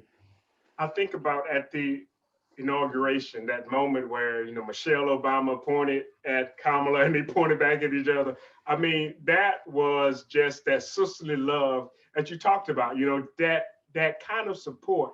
And also the fact that we are a resilient people. I mean, we have had to, for most of our life, just be resilient. And I mean, be innovators. We've had to, make something out of nothing. And I think that even 2021, it leveled the playing field. Somebody told me, they say, Tony Robbins is doing virtual events. Les Brown is doing virtual events. Everybody's online. So it's not like I have to be in a sold out arena. I have access to the same people that they do. So the question is, am I going to step up and am I going to step out and do exactly what they're doing? So even while you were talking, I thought about an incident that happened with my youngest son, and this was several years ago, at an event I was putting on. I was hosting. And the unfortunate thing about it was that it was so close to the house. I mean, literally less than a mile from my house. And of course, inevitably, I forgot something. I left something at home. I had gotten everything, almost everything. I was like, oh man, I forgot that. So I had to run to the house for a second. And our youngest son, he was 10 at the time. Now he's 13. He said, Dad, can I ride with you? And I said, sure, son, come on. And I mean, I'm in my mind thinking, okay, because I know I can't come back. I don't have enough time to come back to get anything else. So I'm trying to make sure that I have everything, that once I get home, I can get everything that I need. And while I'm driving this short distance to the house, without being prompted, without saying a word, my son just spoke up and said, Dad, I'm proud of you. Mm. And while I was going 35 miles an hour inside, I stopped because I realized that he was watching. And our children are watching. They need to see examples of us going after our goals and our dreams. And I tell people all the time, your children's heroes shouldn't just be on the screen. It shouldn't be in a magazine. It shouldn't be on Instagram or TikTok. They shouldn't be on YouTube. They should be across the table from them. They should be able to have breakfast and dinner with their heroes. We should be their heroes. We should be that example. We can say, yeah, you can do anything and you can go after your goals and your dreams. But the question is, are we doing it? Are we showing them that it's possible? Because they see the shiny and the glitz and the glamour, they see the Photoshop pictures and the filters on, Instagram, but they don't see the struggle. But when they are living with you, when they see the sacrifices you have to make, and some of them, they will never even know. But they need to know that we didn't let anything stop us. They need to know what they're made of. They need to know what their stock is. And so that's why, to me, legacy is so important, because it allows for the transfer of, yes, I was able to accomplish this, but guess what? You can do the same. And so that's one of the things that I like about this conference, because it reminds us about being iconic. And an icon is someone that represents something. Right. On our phones, on our computer systems, we have what we call icons. And when you double click on it, it opens up a program. The icon is the picture of what the program is going to do. So what about us? What are we a picture of what's possible? Good. People see us, they see our picture, but can they honestly say, behind that smile, behind that pretty face, behind those cute earrings, behind that lovely dress or that nice tux, is there anything? I remember I had on a suit, and I'm not going to take up too much time because I know I could talk a lot. But I was walking downtown. I had on just a regular suit, a black suit, and I put a little handkerchief in the collar. I didn't even have on a tie. Black suit, white shirt, white handkerchief, and I was just walking down the street. And this one guy said, "Now that's the way you wear a suit." And I'm thinking, this suit is like 5 years old. But it wasn't the suit; it was how I was carrying myself. It was the atmosphere or the air about me, not one that was boastful or prideful or high-minded, but someone that was confident in who I was. And I want to encourage everybody that's even watching this right now, that needs to be you. Your confidence needs to show up every time you show up. Yes. Because that's what makes you iconic. Yes. Now, another question that I have for our illustrious panel is this. If there was one thing you could change about the Black condition, whether it be economical, social, with finances, anything, if there was one thing you could change, what would that be? I can jump in on that one. Oh, it's only one thing. Well, let's start with just one. um, I will go back to mindset. You know, I feel like I wish we could change our mindset, and this is such a deeply rooted, systematic situation that we as Black people face, because I feel like, you know, going back to slave days, right? You know, it was a mindset being embedded in us then. We were inferior. We had to do what others said. You know, we were confined. And then I believe that even in 2021, you know, as a race, people still feel like we're confined. When we go apply for jobs, sometimes we're going to find the entry level role versus the vice president role, the president role, or the CEO role. Or we feel, you know, the imposter syndrome come in. We have the degrees, you know, Blacks are some of the most educated people. We have the spending power. But why is it that we don't have those things? Why don't we own the homes and the blocks and the neighborhoods and the brick and mortars and the businesses and drive those luxury dream cars and have our kids going to college student loan free because the money was already there? You know, why don't we create generational wealth and generational blessings versus continuously moving forward with generational curses and generational debt? So I just wish that that mindset shift could change, where we can believe, hey, I can have what the next person can have. Right. I can shop at that store. I can buy those clothes, those shoes, that whatever, or go to this college or apply for this role or that position. And I think that when we believe we can, and we continue to see people step to the plate and be examples of what is possible, but also be transparent about what it took to get there, the hurdles, the obstacles, what we had to overcome, then I think that that will help with that mindset shift. And I know I can only have one, but I just want to say finances too, right? Because I think that that finances plays a big role, more than we want to realize, in our mindset. Because, you know, if folks are living check to check, well, sometimes it's hard to believe in your possibilities. Or if folks are barely making it, sometimes it is hard to dream bigger. So I would say the mindset and the belief that we can have those things that we desire. Yeah, that's true. So well articulated. So like Tiara said, everything starts in the mind, right? So you conceive something in your mind, soon it becomes a thought, and then afterwards it becomes a pattern, right? And so the mind is a very, very powerful tool. One of the things that I would say I wish would change within the Black community, I would say, is education, how we are taught. How we are taught and the sustainability behind that. So for me, I'm very big on organizational management. That's something that, you know, is a strong suit of mine. And I really believe that how you organize a system, you know, and how you make that system sustainable so that it can be carried out and carried on is so important. And I think a lot of our opportunities are quenched when programs pop up, but they're not sustainable.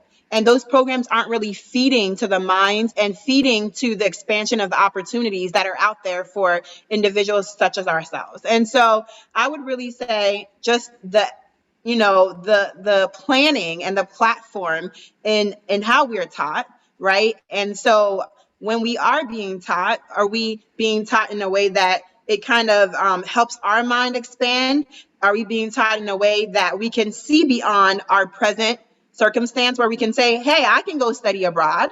Hey, just because, you know, my school is in a certain bureau doesn't mean I can't make it past this bureau, right? So there's just certain things and certain programs that we really need to capitalize on and make sure that these are programs that are sustainable, that outlive even the individuals that are currently in that system at that certain point in time. And so I would say really just making sure that our programs are really feeding us, feeding our minds, feeding us in terms of the expansion of our minds, what we see and what we take in, and making sure that we know that we are more than capable and that there are opportunities out there. And then those programs as well, providing those opportunities so that we can be in STEM, right? So we can be in top leading tech positions, or we can go abroad, or we can take externships, things of that nature. So sustainability is so key. And can I add on, because that was so powerful. And I think that the next level to that is who is creating the programs. That's, Stop yeah, waiting for other people to step into that's the good. communities to create these programs that we know our kids, our youth, our families need, but instead waiting on other organizations or other people to step to the plate. And then also, you know, and that's another deeply rooted issue too, even when you think about nonprofits and who gets the funding and things like Yeah, that. But I think that, you know, sometimes, you know, it's about how do we create the change and the life that we desire. exactly. Right, Exactly. right. And that is so, so true. And I guess if I had to answer that question, my answer would be both of your answers. Good answer. I mean, because I know for a fact mindset is so critical. Bishop Jake said that if you're going to come out something, you have to come out head first. Mm, Before you get out of it, you have to see yourself out of it. You have to want to get out, even before you do. I posted this several years ago, and I was really talking about relationships, but this could go for anything. mm. And I said that you'll never understand if you don't want to understand. Mm, That's powerful. yes. Repeat And that for the people in the back. you'll never That's so powerful. understand if you don't want to understand. And I So mean, I was powerful. talking about relationships, but I mean, that could even go even with race relations. Yes. You know, because there are a lot of people, well, I don't understand why this or why that. Well, do you want to? Do you? Ooh, Because if you wanted to understand, you would position yourself so you could. But see, wow. but see, that really shows the heart of the individual. So yes, our mindset and how we view ourselves. I know last year was a traumatic year for so many people. And one of the events that really just kind of just hit a lot of people, especially African Americans, hard, was the passing of Chadwick Boseman. Mm, And how in his short life, the impact that he had. And you know, even I mean, just serving as the first African American, the mainstream African American superhero that just broke every box office record up to that point. That was iconic. But it just showed me just how hungry the world is to see African excellence, Mm, to see Black yes. people at their best. And mhm. I mean, that point in time really, it made me reflect on the impact that we can have. I mean, so many children posted pictures of them with their action figures, all of their Avengers toys laying around paying homage to the Black Panther. They had on their masks and they were standing with their arms crossed, and they felt it because they connected to him. And that's what we need to realize, that we again become an icon for somebody, an icon for excellence, an icon for strength, an icon for perseverance. We become the icon that our children need to see. And I mean, one that they can talk to and they can touch and they can interact with, because that's what really shows that we're real. Because most of the time, the stuff we see in the on TV and in the movies, that stuff is filtered, it's scripted. Yes. But when you are living an unscripted life, and yet you're still showing up, come hell or high water, you're still making a difference. That's what shows them this is how you win. Right. This is how you change the world. This is how you make a difference. You get knocked down, but you get back up. It Exactly. reminds me of this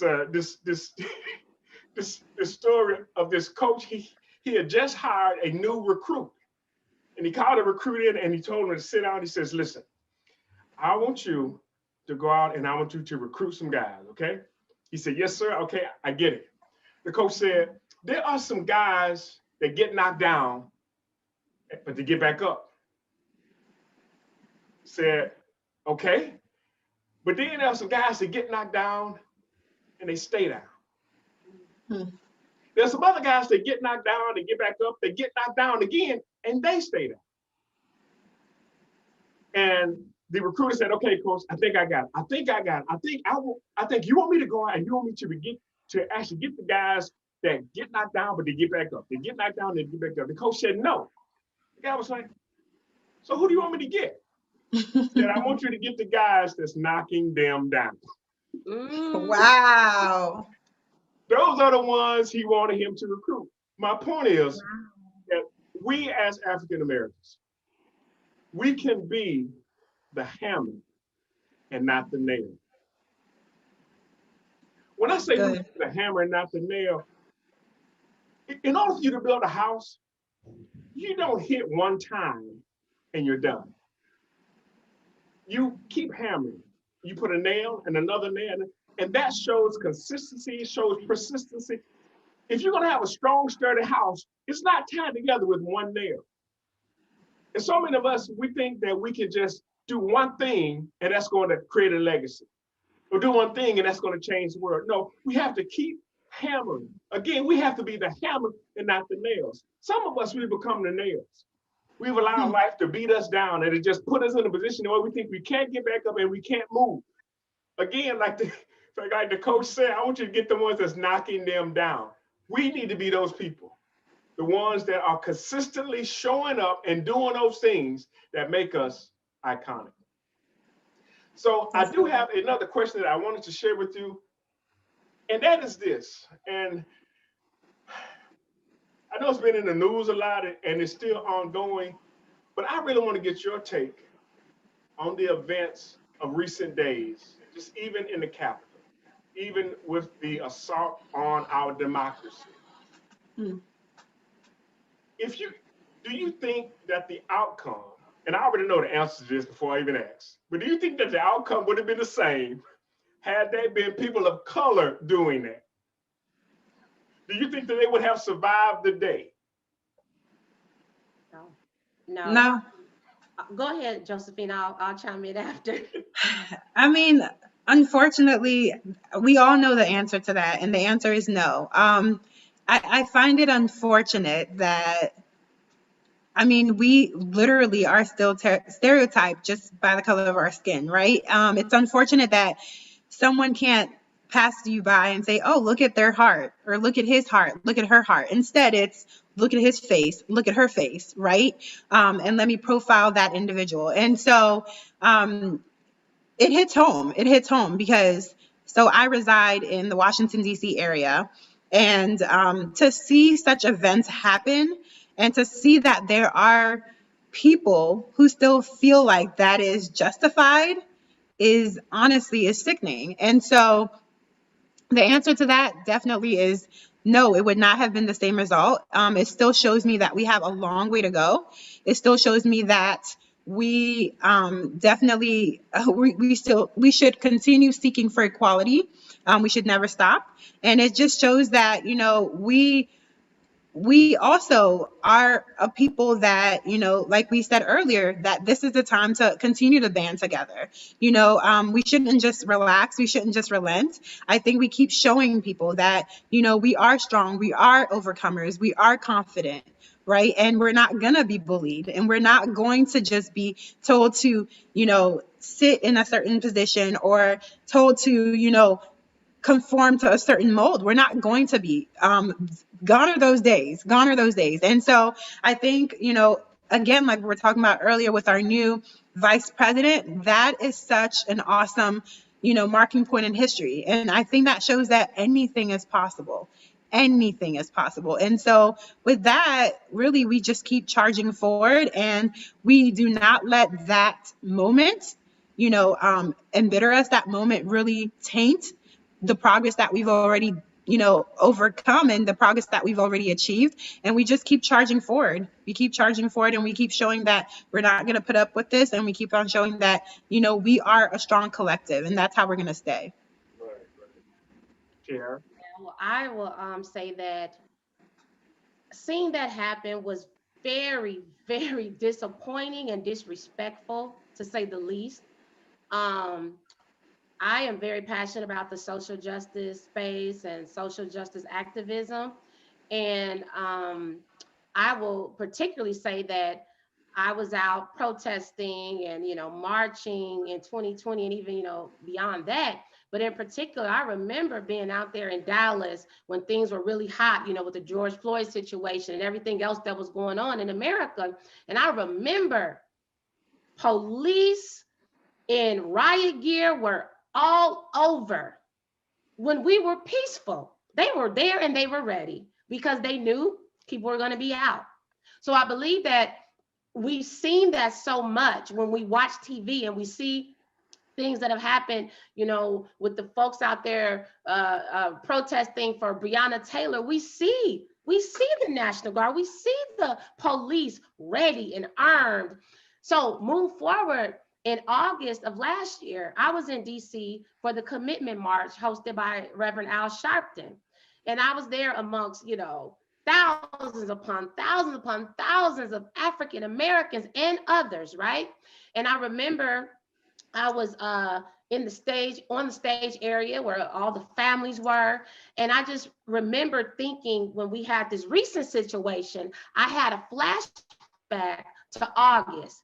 And I'm thinking, I'm standing here and I'm amongst all these families that are here because their loved one was murdered by police. They're here demanding justice. They're here in unity and solidarity, wanting, their loved one to be remembered with signs. We had a reason clowning these. What are y'all even clowning for? Like literally, what are you really upset for, to the point where you are going to disrespect the country, embarrass the country, because people all over the world were watching and thinking, why is this happening in America? So I just think about all that and I feel it was completely unacceptable. I believe that just like we saw what could happen with the VP, being our new vice president, we also see what can also happen. So I think, as you mentioned, we do need to stay woke, because those things like that, they happen once, they can happen again. They happen behind the scenes. It's just that this was in front and people were able to be exposed. But as I close out, I just want to add this, something that really made me feel good. And I hope I'm not misstating this, but I remember watching the viral videos of the African American. I don't know if he was a security guard or a cop, but I remember he was inside of the building, and I remember it was like a mob of white people kind of coming after him. And I remember he kept, backing away. And my heart went out, because I'm like, wow, this is so unnecessary. Fast forward, and I remember seeing a viral photo of him protecting VP Harris at the inauguration. Right. That made me just sit back and say, now that's what you call resiliency. That's what you call iconic. That's what you call somebody that said, okay, you could have gotten me, you could have hurt me, you could have killed me, but you didn't. And because others were watching in his weakest moment, somebody said, let's let his enemies become his footstool. That's good. That's true. That is so true. I think about an African proverb which says, if you want to go fast, go alone. But if you want to go far, go together. And one of the things we've learned from these past events is that we have to stick together. We have to lay aside our differences and look for the common good and the common goal for all people. I was telling my youngest son that the issue with the people that stormed the Capitol is they're starting to realize that they're outnumbered. Now, what I mean by that is this. They're outnumbered because the people that think like them are fewer in number than the people that don't. not just black people, not just brown people, not just, red people as they call, but they are outnumbered by people who don't think the way that they do. And that's why they found themselves in that position. But as people of African descent, as black people, as African Americans, we have an opportunity to truly step up and to truly leave something on record that can be followed, that can be patterned, that can be studied, that can be showcased and highlighted for years to come. And so as we think about the impact that we make, my challenge to everybody watching this right now, what more can you do? What more can you do to change the world around you? Because there are people that that they'll never hear my voice, they'll never see my face, but there's somebody that you can encourage, somebody you can impact, somebody that you can show the way. Sometimes just showing up is enough, because you're showing them that in spite of what they did, in spite of what they said, in spite of how they treated me, I'm still here. Yes. So just showing up, just being that light, that beacon light of hope. And yes, seeing our first African-American female vice president, it made me proud. I have 3 daughters and 2 sons. And I know for a fact that really, it expanded their thinking as to what they could or couldn't do. And so had Kamala said, nah, I don't want to do that. Nah, we went through the fact debates and stuff. And had she not seen the bigger picture, had she not gotten beyond her own emotions, and I'm not saying that she had any, but I'm just saying, had she taken everything personally, she could have opted out of that and would have left a void and a vacuum in that position. But she was willing to step up. Very true. And I think that's what a lot of us, we need to learn how to do. And I know that there have been moments and there have been times where you've been hurt by individuals, by organizations, by situations. But don't allow your hurt to hinder you from showing up, from helping somebody, from being there for somebody. Because again, that's what makes you iconic. Being an icon doesn't mean that everything is easy. It doesn't mean that there's no struggle, there's no obstacles to overcome. Being an icon means that you have to go through some things. You have to be willing to do it. And it's not just for yourself, but it's for the cause, it's for the community. And in this case, it's for our people. And that's why I am so glad and so excited to be a part of this event, because it showcases Black excellence. I remember the very first time I experienced that was at a power networking conference.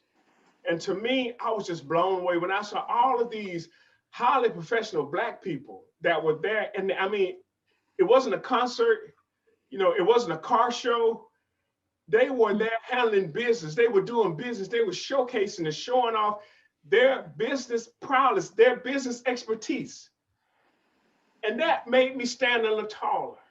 It made me glad to be in the room. It really opened my understanding to the fact that we are out here we don't see this on TV. It's not shown in the news, but it's happening. And so events like this, it helps to showcase our excellence.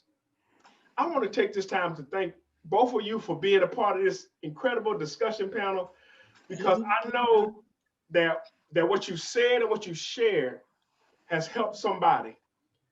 And so before we get out of here, is there any closing remarks that you want to share? Tiara, do you want to go first? Sure.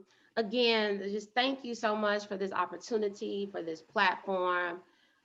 I love speaking to people because, we have a voice and we have to use our voice, right?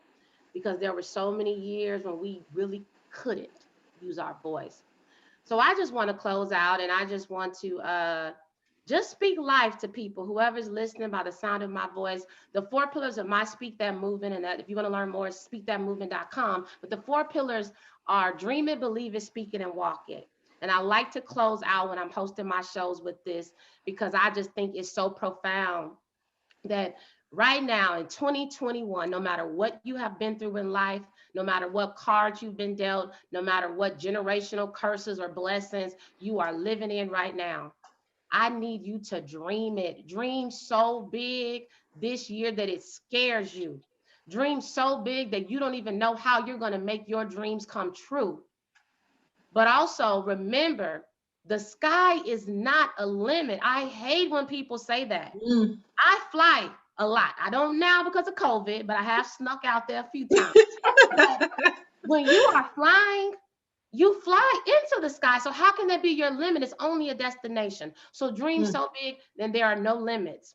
But then also believe it. Believe in your dreams. Believe in yourself.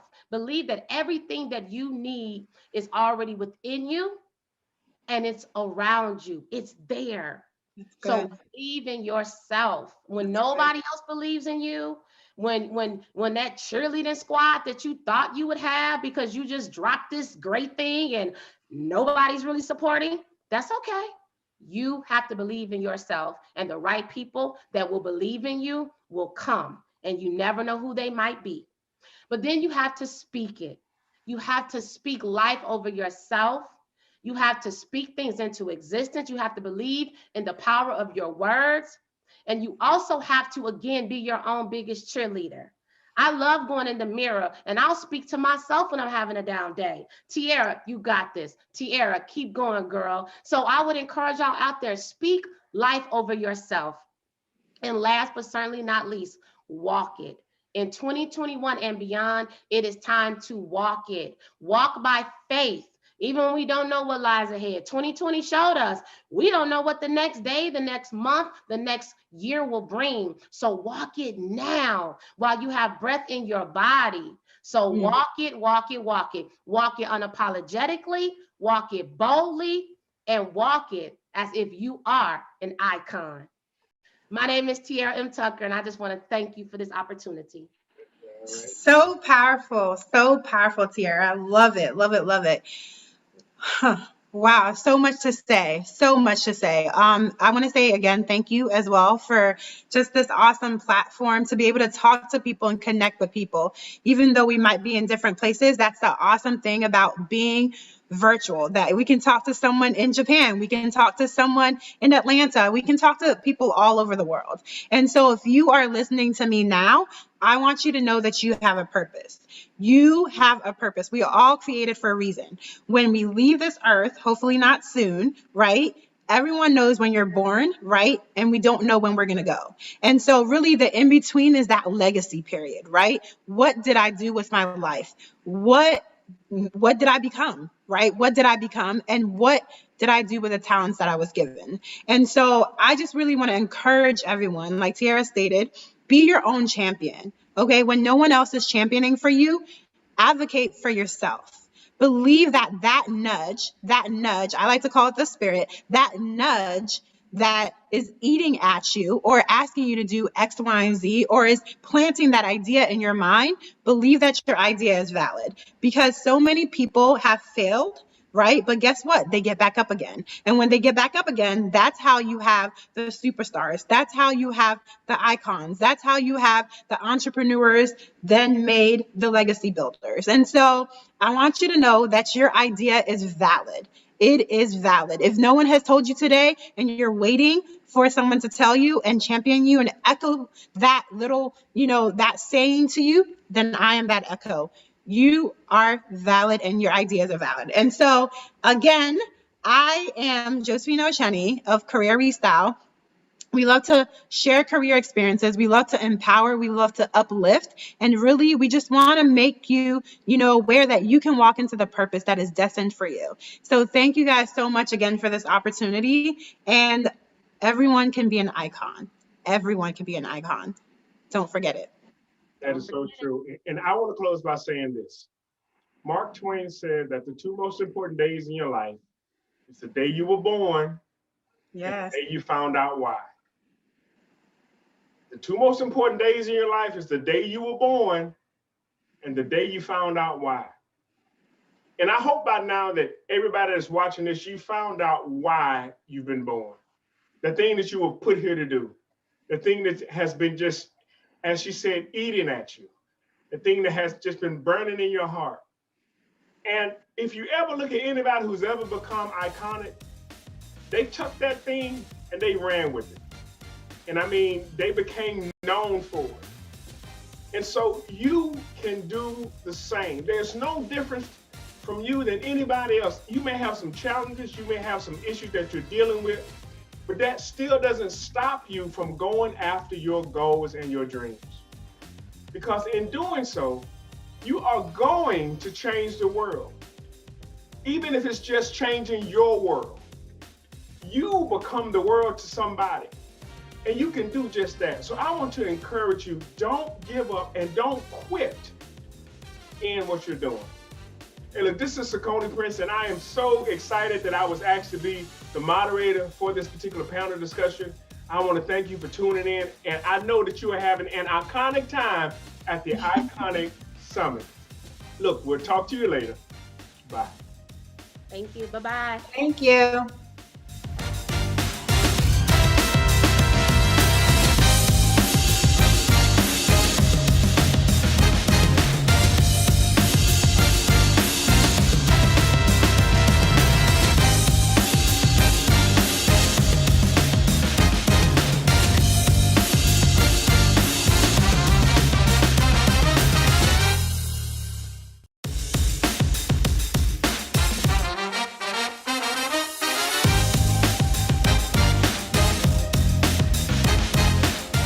Once again, my friends, my name is Robert Antoinin, and you are listening live to BlackCEO's premier event for 2021, Black and Iconic.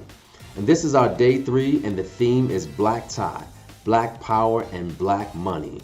And while I have your attention, I want to shout out all of the kings and queens who are tuning in, who are listening, who are commenting in the feed, who are connecting with the speakers. We celebrate you and we salute you, and I want to assure you that we have so much more in store. As you follow and you listen and you watch the speakers, please make sure that you go over to bizfreegifts.com. That's www.bizfreegifts.com, so that you may take advantage of some of the swag and some of the other information connected to the speakers that we feature. Well, ladies and gentlemen, we're getting ready to start our late morning session, and I assure you that we will continue this amazing lineup of speakers and entrepreneurs just like you who are going to share their story and share their strategies to help you in your business and with your brand. My name is Robert Antoinin, and I approve this message. Peace.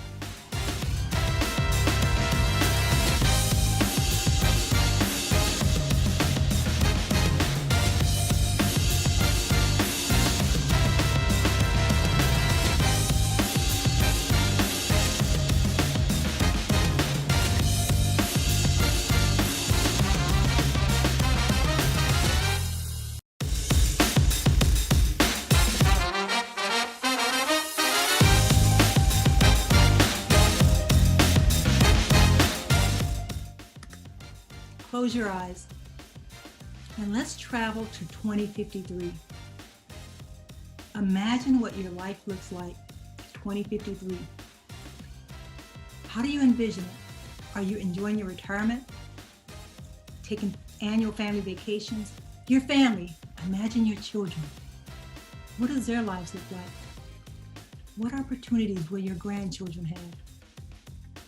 I want you to think about your legacy. Now, imagine checking your bank accounts and the balance is zero. Your retirement accounts, your investment accounts, and the balances are all zero. Imagine your children and grandchildren with zero wealth. Now, open your eyes. This is predicted to be our reality.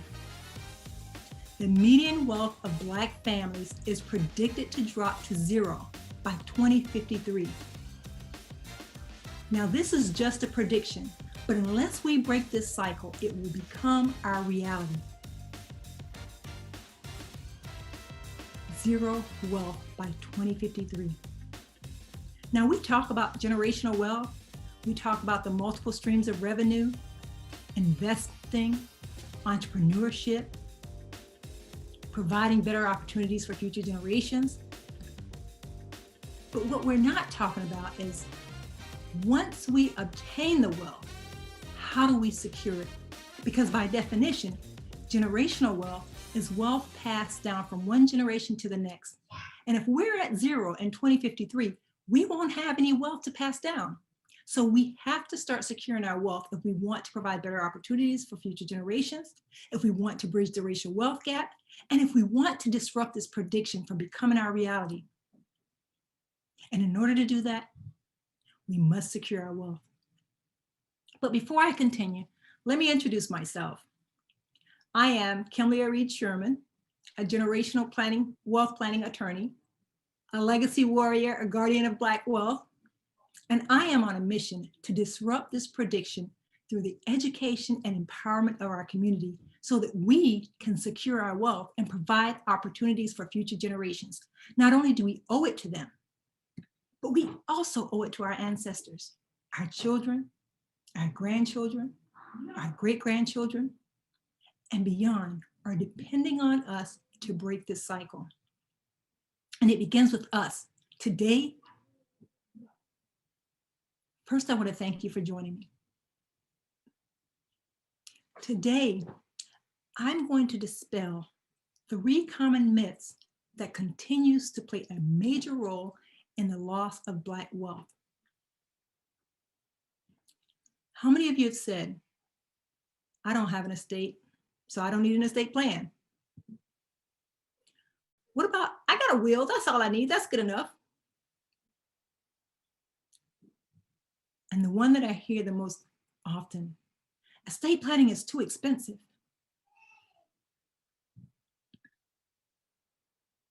Well, if you've said this, you're not alone. These are the 3 most common myths associated with estate planning. And I'm here to dispel each of the lies that have robbed our community of its wealth. First, I want to start with the first myth.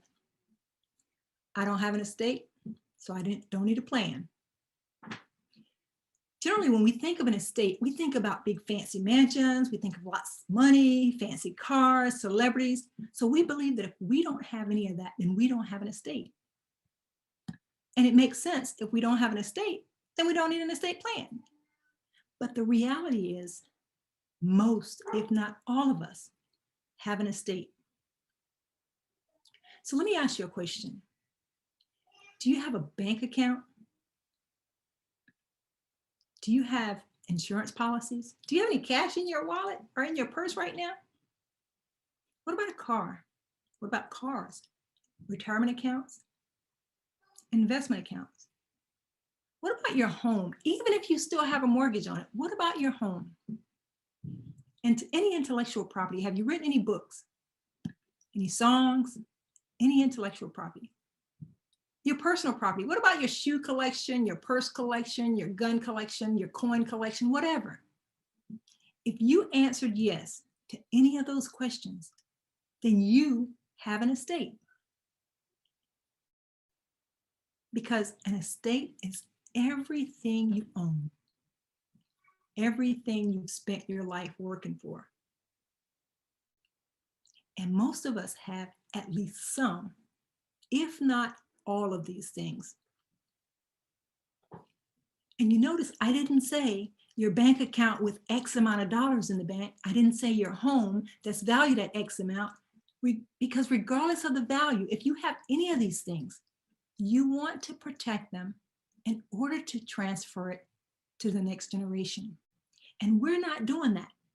And we're losing. We're losing a lot. Between 1910 and 1997, Black families have lost about 90% of heirs' property. 90% of heirs' property. This is one of the biggest contributors to the loss of Black wealth. Now, let me be clear. I'm not suggesting that there were not systemic issues that also contributed to the loss of heirs' property. However, I want to address the things that we have control over now, and that is safeguarding the wealth that we have and safeguarding the wealth that we're continuing to build. So again, if you have an estate, in order to secure it, you need an estate plan, because without it, your wealth is in jeopardy and your heirs may end up with zero. Your heirs may end up with zero. But you know, the majority of Black families don't have estate plans. In fact, 70% of Blacks don't have estate plans. That means they don't have any estate planning documents at all. However, of the 30% of Blacks that do have an estate plan, many of them only have a will. And that takes me to the next myth. All I need is a will. But let me tell you, a will is used to distribute your assets when you die. However, a will does not protect your assets, because once you die, those assets are transferred directly to the named beneficiaries. But that's only after the estate goes through probate and the debts and claims are settled. The heirs get what's left of the probate assets. Can you imagine creating a will and leaving your heirs, your son, your daughter, $1 million in assets, your adult child, and those assets become commingled with the marital assets? And years later, or a year later, your son or daughter gets divorced. Guess what? His spouse may get $500,000 of your child, $500,000 of your child's inheritance. Imagine he's distraught by the divorce. He's out driving, he's distracted, and veered into oncoming traffic and kills a mother and child. The surviving family members sues him, and they're awarded $500,000. So where are they going to get this $500,000 from? The inheritance that you left for your son or your daughter. That's probably not what you imagined when you created the will and you left this inheritance for your child. Now, of course, you can't protect against your child getting a divorce or into an accident or anything, but what you can protect is the wealth that you leave them. You can protect the wealth that you leave your child against the possibilities of divorce, against the possibilities of any lawsuits, against any type of judgment against them. You can shield those assets against what I call creditors and predators. So Kim, how do we do that? You can create a trust. There are several types of trust. So for the sake of time, I'm just going to speak about trust in general terms. Because when we think of trust, what's the first thing we think of? Trust fund babies and wealthy people, right? Well, you don't have to be super rich. You just got to want to protect what you have. And let me explain. First, let me explain to you what a trust is. A trust allows you to transfer legal ownership of your assets into this legal entity, the named trust. So essentially, you no longer own the assets. The trust becomes the owner of those assets, but you maintain use, control, and enjoyment of those assets. And you get to create the rules regarding how the assets are to be used, by whom, and under what circumstances. In the previous scenarios, let's just take a look at the previous scenario. If the inheritance had been placed in the trust, your son doesn't own those assets, right? So if your son doesn't own those assets and he gets divorced, the wife doesn't get half in the divorce. So that's how you protect your assets. Let's talk about the lawsuit. If the assets are in the trust and the son is the beneficiary of the trust, although he's the beneficiary, he still doesn't own those assets because the trust owns the money. So in the event that there's a lawsuit or a judgment against him, and those assets are in the trust, they are protected. So your son can only pay what he owes, what belongs to him. And those assets in the trust don't belong to him. They belong to the trust. But the son has use and enjoyment of the money based on the terms of the trust. Now, let me just step back, and I want to be clear. Not all trusts are asset protection tools. So it's important to speak to a licensed attorney in your state to make sure that you're creating a trust that's going to be consistent with your goals and your objectives, right? Because as I said previously, there are different types of trusts that are used for different purposes. But in the context of preserving our wealth, I want to talk about asset protection tools. But in addition to protecting your assets, a trust avoids probate, which can be very expensive. And we're going to talk about that in just a minute. The assets are transferred to your heirs in accordance with the terms of the trust. So it doesn't have to go through the probate process like it would if they were transferred via a will. But this takes me to my final myth. Estate planning is too expensive. What I'm going to do is I'm going to flip this and talk to you about how expensive the lack of estate planning is. But first, I want to share a story with you. Some of the facts have been changed, but the material facts are true. I've changed the name and some of the other facts to protect the individual. In 1982, Louise inherited her grandparents' home. And from the time that she inherited her grandparents' home, she lived in the home. She paid the annual taxes, she paid maintenance, she paid insurance, she paid the utilities, she paid all the fees that were associated with maintaining the home. Approximately 30 years later, Louise forgot to pay the taxes for the home. It was less than $100. As a result, a tax lien was placed against the house, and the house was auctioned off and purchased by a local politician for a fraction of the home's value. I think it was like 1/8 of the value of the home the local politician purchased the home for. And in tax liens, things like that, generally you have about a year to redeem the property. But when Louise went to redeem the property, there was a problem. You see, when Louise inherited her grandparents' home, she just kind of moved in and the home became hers. She didn't go through any type of process. So she just assumed that this is how it worked, right? But because Louise had no proof that she owned the property, because she didn't go through probate to transfer legal ownership, she lost her grandparents' home because of $100. Let me say this again. Louise didn't go through the probate process because she just assumed that, I inherited this home. This is my grandparents' home. They want me to have it. So I'm just going to just move in. She lost her grandparents' home for less than $100. A properly structured estate plan could have prevented that loss. But that's not it.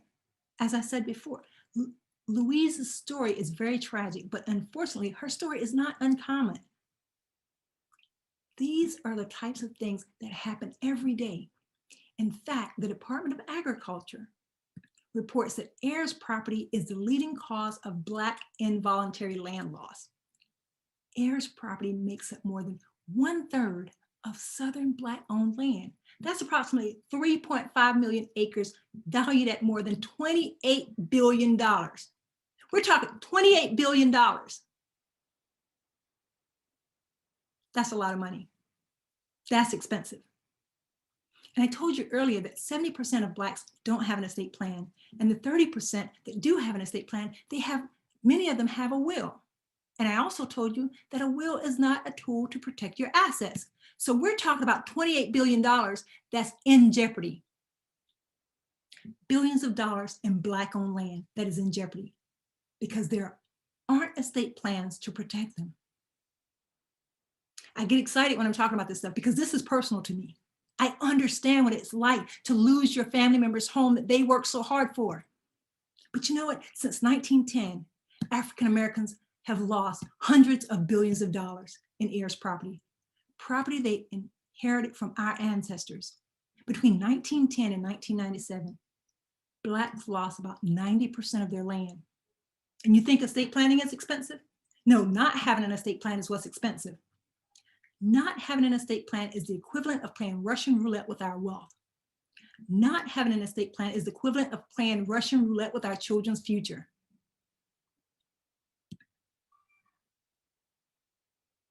If we don't change this, we're going to be at zero in 2053. But when you die without an estate plan, the estate is required to go through the probate process. Probate is the judicial process to govern the administration of the estate. So I want to talk to you about how expensive probate can be. Generally, the fees associated with probate are about 3 to 8% of the value of the estate. For example, an estate valued at $1 million, the probate fees can be as much as $80,000. So you might be thinking, well, let's just skip probate. Well, that's what many people do, not understanding the potential cost of doing so. But you just heard the story of Louise, who lost her grandparents' home for less than $100. Her story is not unique. With a properly structured estate plan, probate can be avoided, fees can be minimized, and your wealth can be secured. Estate planning isn't expensive. It's the lack of estate planning that's cost our community hundreds of billions of dollars. Now that's expensive. When you buy a new car or a home, you insure it, right? Because you want to protect your investment in the event of an accident. Well, estate planning is like an insurance policy, but the lack of estate planning is more catastrophic than the lack of auto or homeowners insurance. Because estate planning ensures your wealth. Estate planning ensures the future of our children. We owe it to our children, we owe it to our ancestors to protect the wealth that we're building. And I encourage each of you to start the process to disrupt this dismal prediction and secure our future. Secure your wealth. If not, this prediction will become our reality. So I'm going to wrap up, but we talked about the prediction that the median Black wealth would drop to zero by 2053. But we know that we can disrupt that by securing our wealth through strategic estate planning. We discussed 3 of the most common myths regarding estate planning. After we identified your estate assets and dispelled the "I don't have an estate" myth, I shared a story that dispelled the belief that a will is the only estate planning document you need. You also discovered that a will doesn't protect your assets, and trusts are not reserved to the 1%. Our babies can be and deserve to be trust fund babies. You create a trust to protect the assets you have. Finally, I addressed the lie that estate planning is too expensive and explained that the lack of estate planning is exponentially more expensive. Now, I know this is a lot of information in a limited time. So for additional information, I invite you to visit bit.ly Iconic Legacy.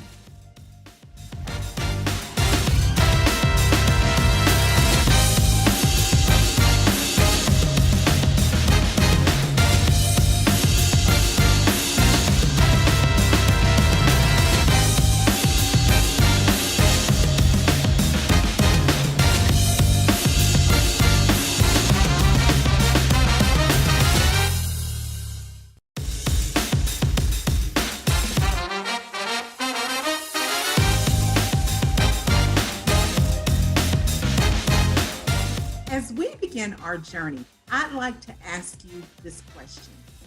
Are you walking in purpose? My name is Dawn Stargell Moore. I am the founder and CEO of More to Life Consultants. And today we're going to talk about purpose. I'd like to know if you're ready to be iconic.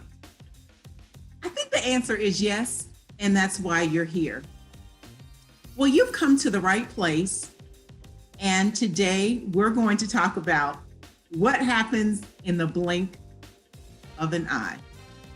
I am blessed and honored to be here with you today, and I would like to thank Trevor and the Iconic team for an amazing opportunity and to be able to share with you. So now I know we're here virtually, which is a little different for all of us. So if I can't see your hands, what I'd like for you to do is just to kind of take a journey with me. How many of you plan to be in a pandemic this year? Well, I know I certainly didn't.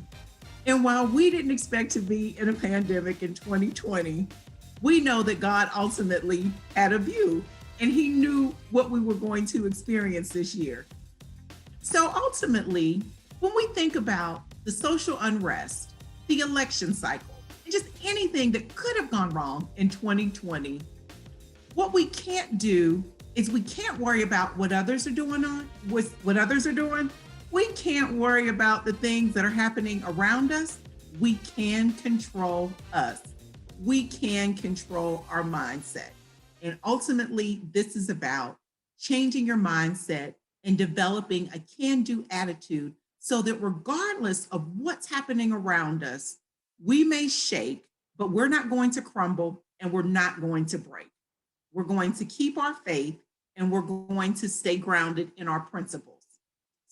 So if you're ready to get comfortable being uncomfortable, if you're ready to recognize that you are worth the effort, and most importantly, if you're ready to make every moment count, then I want you to stay with me and join me along this journey.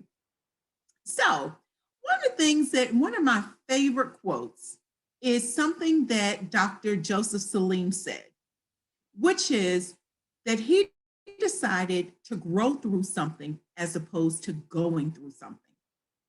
That's powerful. That is powerful.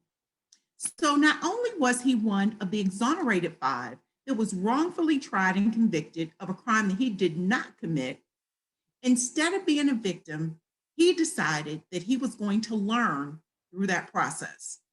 And that is very valuable. So I offer, are you going to allow yourself to become a victim to a circumstance, or are you going to trust in what you have in you and begin to learn you and grow through that situation? And if you're anything like a client that I have, I think that you're going to say yes to growing, which is a part of being comfortable, being uncomfortable. So we're going to start with a brief exercise. And what I'd like for you to do is I would like for you to close your eyes. I'd love for you to close your eyes. Yes, I'm watching you. So close your eyes and I want you to do something for me. I want you to think about what you dreamed of whenever you were a child. What did you think your life was going to be like at this stage? As you're thinking through it, I want you to think about the environment that you're in. I want you to think about the smells. I want you to think about your family. I want you to think about your finances. I want you to see if you can feel the wind blowing against your hair or a breeze blowing against your face. What is it that's happening in your life? Or are you on a cruise ship somewhere? Are you in a ton of snow? Where were you at this life many, many years ago? Think about it. Well, for me, Quincy MD was my choice of TV show back in the day. I would watch it with my grandmother and just relish in seeing a coroner on TV and his lavish lifestyle. So not only was he tapped upon to be the man of choice and called upon to solve some amazing cases, but he also lived a lavish lifestyle. So that was me. I'm destined to be the pathologist and the coroner that was going to be responsible for solving these amazing situations, and people were going to rely upon my intellect and knowledge, and I was going to be the woman. And you were not going to tell me that in the midst of all of the hurt that was going on as a result of these unfortunate situations, that we were not going to bring closure and help these families as they move through this process. Well, guess what? That didn't happen. So my first year of college, I didn't do very well. And needless to say, as I got an F in chemistry and probably right there with with physics and a couple of math classes, I was asked not to return for my sophomore year, which meant life changed. And as it changed, the question became, what am I supposed to do? So I ask you, are you walking in your purpose? Well, as life changed and I got a job and I got married, had 2 kids. At this stage of the game, after that dream was unrealized, I recognized that I was happy in the space that I was in. So what did that look like? Again, successful career. My children were doing well and had a 20-year plus marriage. So as you think about that, where are my husband and I? My husband and I are having the best times of our lives. We are empty nesters. We are enjoying our kids. And guess what? Even in the midst of all that, life changes. And are you ready for those changes? Are you ready to tackle those things that may happen in the blink of an eye? Now, I know that this sounds very interesting to you because we always expect that things are going to go the way we anticipate them, but it doesn't happen that way. And ultimately, the true test of your character is what happens when no one is looking. In addition to that, it's how do you plan for the unexpected and how do you prepare for the unexpected? And the ultimate thing that we can do is change ourselves and be prepared because we strengthen ourselves with the tools and the resources that we need to equip ourselves to dig deep within and to utilize that intestinal fortitude that's going to move us in the direction that we should go. So what I'd like to do is to share a little bit about a client that I have. And she is well aware of her information being shared, and she actually stated to me that I may use it for the purpose of this presentation.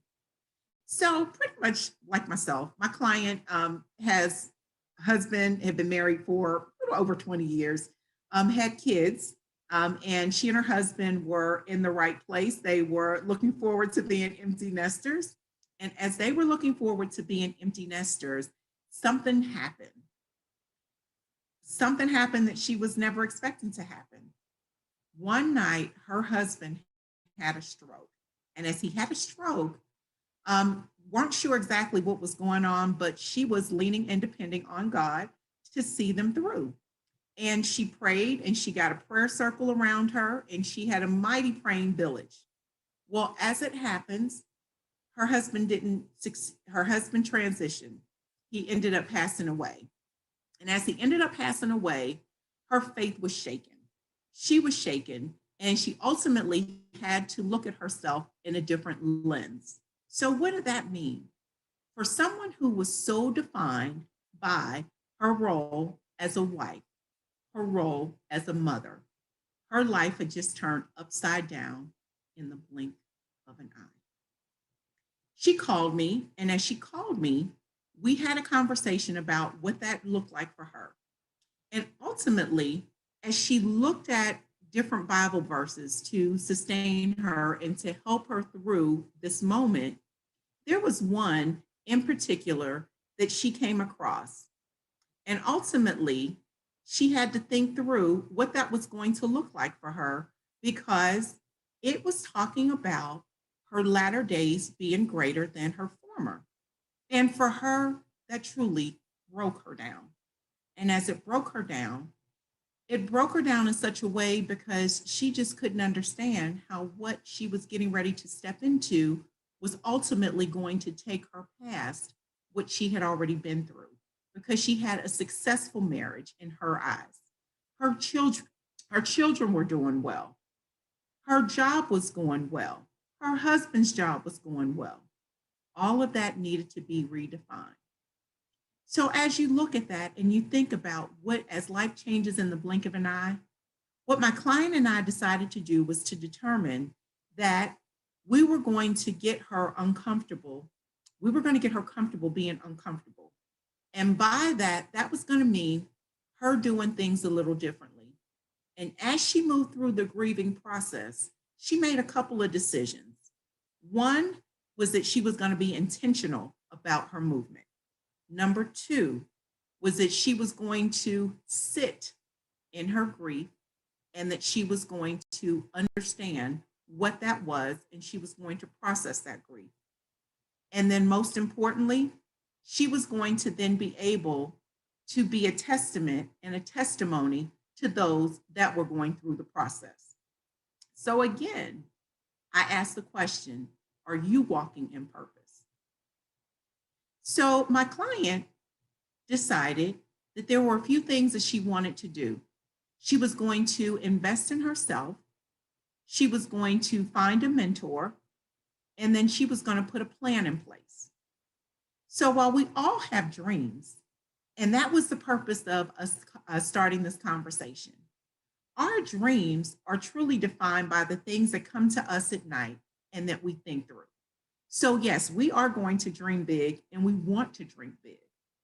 But ultimately, we also understand that in order to move from dream to fulfillment to execution and implementation, that we have to create a plan.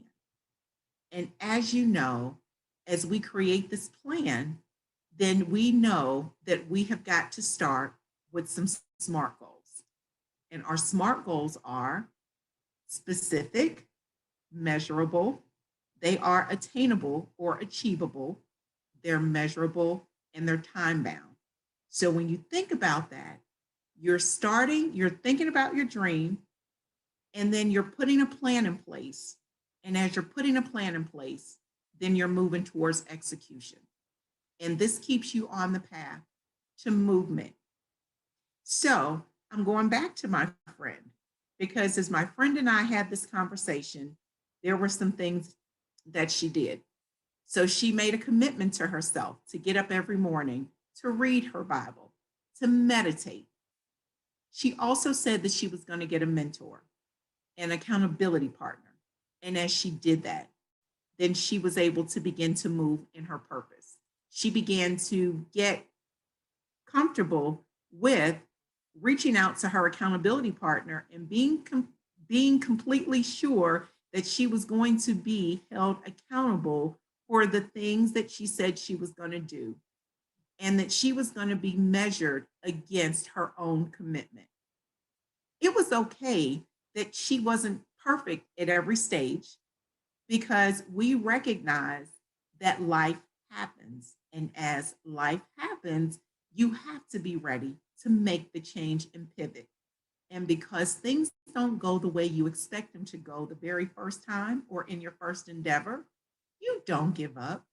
You recognize it, you make a modification, and then you begin again the next day or the next moment even. In addition to those things that she did, then she also gave herself grace, and she began to track and recognize herself for the little things that she did do. So ultimately, I'm going to come back to her in a little bit, but I did this to showcase a few things. We all have things that are intrinsically inherent to us based on our life circumstances. Everything that we have done in our lives has brought us to this moment and today. What does that mean? Every handshake, every smile, every relationship, every failed relationship, every job, every disappointment, every encounter that you've had gives you the experience and the exposure to take all of that in and to process it, to determine then how you choose to move forward. So remember, we can't change what everybody else has done.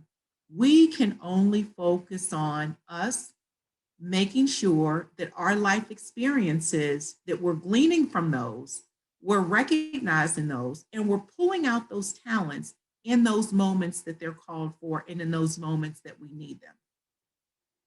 So again, I ask the question, are you walking in purpose? We think about one of the Bible stories that's there, and it's about a master that is leaving and has summoned his servants and said, "Here, I want to give you all some talents." He gave one servant 5 talents. He gave another one 2 talents. And as he gave out the talents, the one that had 5 went out and doubled the talents. The one that had 2 went out and doubled the talents. They didn't look around at each other and say, "Hey, how come you have what you have? Can we swap these talents because yours look better than mine?" They didn't do that. They went out, they doubled what was given to them and came back, and the master rewarded them.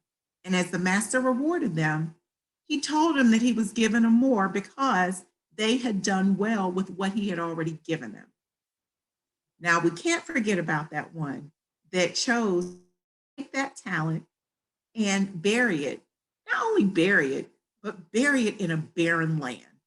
So there was nothing that was ever going to come of it. So I ask again, what are you doing with your purpose? Are you walking in your purpose? We have a finite time to do things in life. At some point, when we get to the end of our journey, we want to make sure that not only have we pleased God in our path, but in addition to that, we want to make sure that we have lived a fruitful and fulfilling life. And if you are not taking advantage of each and every moment that you are given, then we got to go back to that one servant, and we got to reckon ourselves to that servant and understand that we did not do what we were supposed to do with our talents, and therefore we didn't grow. And we remain stagnant, and that's not good. So ultimately, we have 24 hours in a day. Typically, most of us are working at least 8 hours a day, which means that there is a third of our lives that we are committing to doing something. With that third of our lives that we're committing to, typically with an employer, if you're not happy with that 8 hours that you're spending, that means that that is a third of your life that you are losing each and every day. And that's a third of your life and a third of your time that you will never be able to get back. So I ask you, are you walking in purpose? So back to my friend. The small things became big things for her. The small things became big things. So she moved. We got excited about her movement. She set goals. We got excited about her goals. We got excited because each and every goal she created SMART goals. And as she created those SMART goals and as she crushed those SMART goals, then we were recognizing her performance. We recognized her ability to get up and move. And in time, she began to recognize her purpose. She began to recognize that God had put her on this earth for the purpose of helping others. She decided that she was going to invest in her and get the training that she needed so that she could continue to cultivate the purpose that she had within her so that she could share with others. So, what are 2 to 3 things that you all would like to accomplish?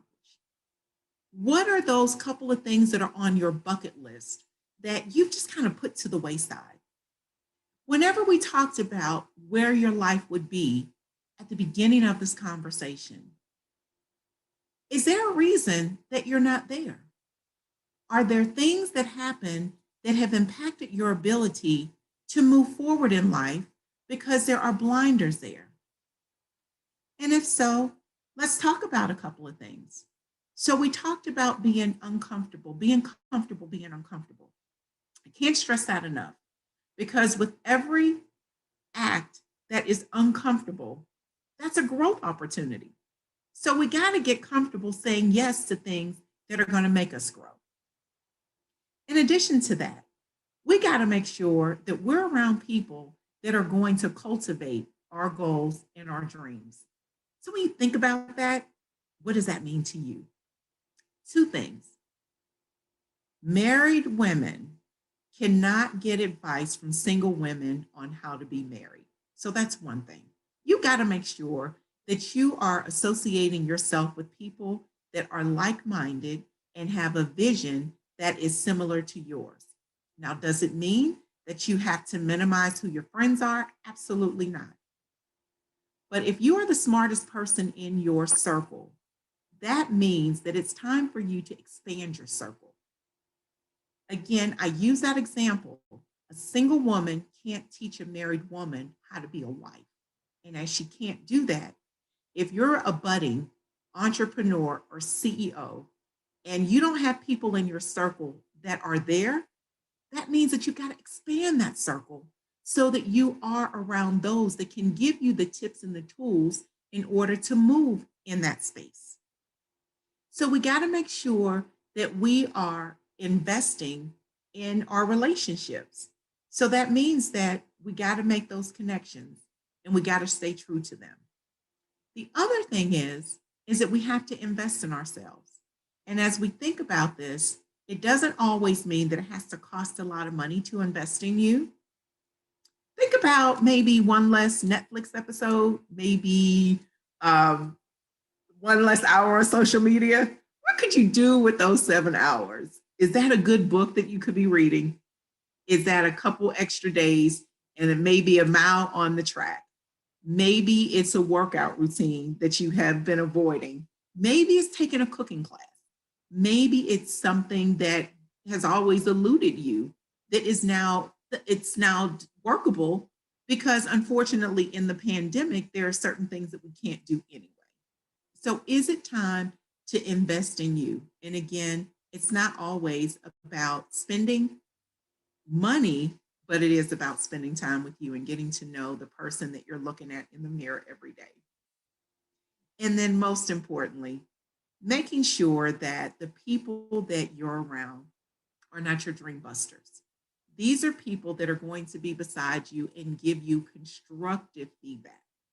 That means that they're willing to hear what you have to say and in a constructive manner, which means building, that they're giving you the feedback that you need in order to move forward. Again, you cannot allow somebody that has not been where you are access and license to tell you what you can't do. As a good friend of mine said, you never let a blind man proofread your vision, and that holds true. If someone can't see where you're going, they're not going to be able to help you get there, which means that they're considered a dream buster and they're going to take up too much of your space. And in addition to that, the other thing is that we got to make sure that you're taking advantage of each and every moment. We talked about the 8 hours at work and how you can't get that moment back. You're not going to be able to get that time back. And ultimately, we got to make sure that you understand that you're worth the effort. And it's about making sure that you're making every moment in your day count. So, are you ready to be comfortable being uncomfortable? Are you ready to recognize that you are worth the effort? And most importantly, are you able and ready to make every moment count? If you answer the question, yes, that means that you are ready to walk in your purpose. So now I'm going to give you a little bit more about my client. My client made the hard decisions. She just poured in herself. She took the time and she made progress and was transparent and authentic as she walked through the journey. She didn't let anybody think that she was perfect along the road. She asked for help and she said when things were not going well. She allowed that rub to take her in a space that allowed her to grow through her situation and her tragedy so that she could go to the other side and begin to walk in her purpose. Now, she's going to tell you that it wasn't easy. She's going to tell you that that was one of those situations. It was one of the worst times of her life because she was in a very uncomfortable. But what my client did is that she went from dreaming, praying, putting a plan in place, depending, leaning on that mustard seed of faith to move her through. And as she moved, created her goals, and decided to move in the purpose that was given to her, she went from dream to plan to CEO and founder of More to Life Consultants. Yes, I am my client. And there is no way that I could be before you had I not been willing to do the work myself. I will share with you that this journey has not been an easy journey. I will share with you that I have not arrived, but I will share with you that if you're willing to join me in this journey and take the deep dive, that you will be able to walk in your purpose and maximize each and every day that you are here. And as I come to a close, I want to leave you with one of my favorite poems, and that's by Dr. Benjamin E. Mays. And it's a minute. For I only have a minute, only 60 seconds in it.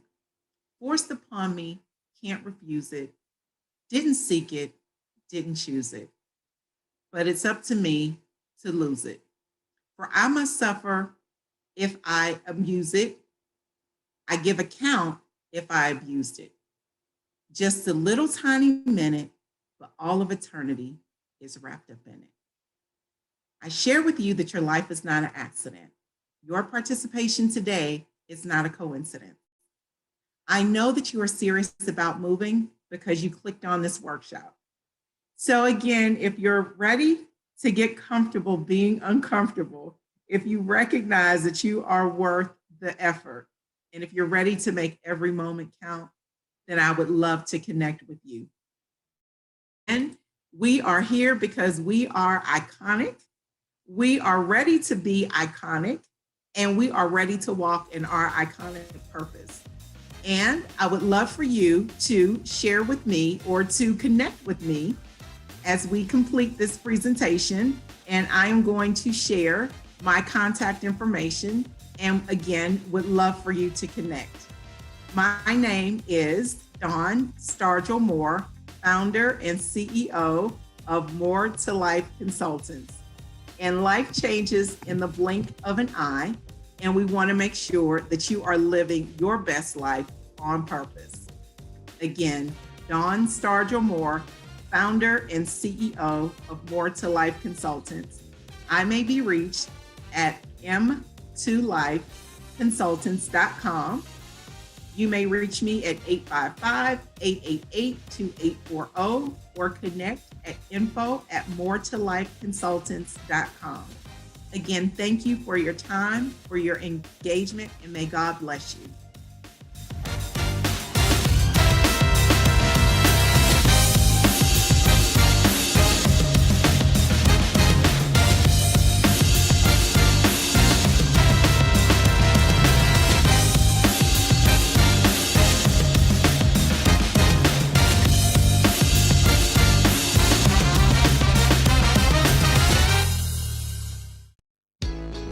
It's new.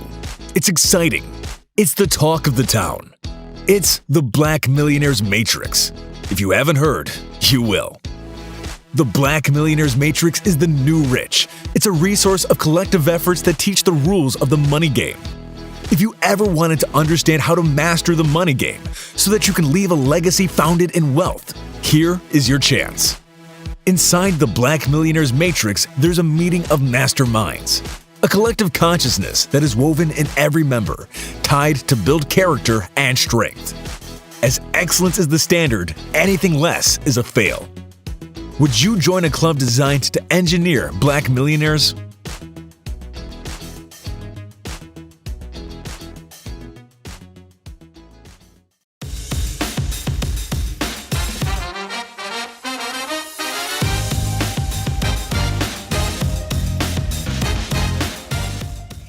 Everyone, and welcome to the BlackCEO Iconic Conference.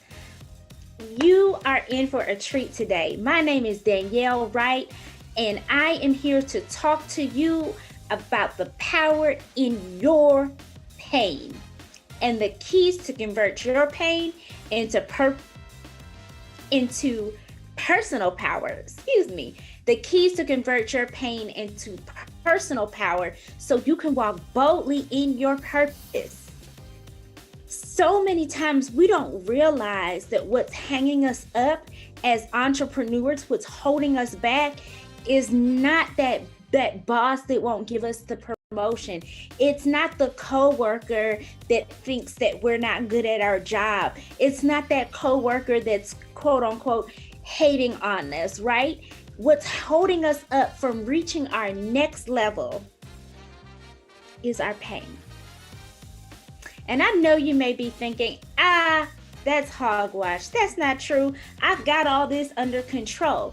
But as you take a deep dive, you may see that the things that happened in your past are actually keeping you from having the mindset and the heart and the determination to move forward and get to your next level. So today, I am here to talk to you about how I changed my painful situations into personal power so that I could have victory and shamelessly and boldly walk in my purpose. So I'm going to share with you 5 keys on how to convert your pain into personal power. So if you're ready, I'm ready. Let's get started. We've got a lot to dive into, and I want you all to get the full experience and learn as much as you can. And let's work to turn your pain into personal power. So you may be asking, Danielle, where do I start? How do I know where to begin? Well, I can tell you from my own personal experience, it started with me with grief. So let me back up for a second and give you all the full story of what happened that impacted my ability to be the best entrepreneur and the best minister that I could be. When I was 9 years old, I started having reproductive issues. On February 2nd, I turned 39. And 30 years after it all started, it has continued. Almost 3 years ago now, in May 2018, I was forced to have a hysterectomy. Being 36 years old, unmarried, no kids, it was one of the most painful and devastating decisions I had to make. But leading up to that decision, there was a process that I went through. And I had to learn how to live in peace with the decision that I was making, because what was happening to me physically was impacting me mentally, emotionally, and spiritually. And the negative impact that it was having in all those areas was actually causing me to not live up to my full potential as an entrepreneur. It caused me to cancel projects. It caused me to fall behind on projects. It also caused me to not be able to minister to others the way that I wanted to, the way that I needed to, the way that I felt God was calling me to minister to others. Why? Because I had no energy. I had nothing. I was literally trying to pour from an empty cup.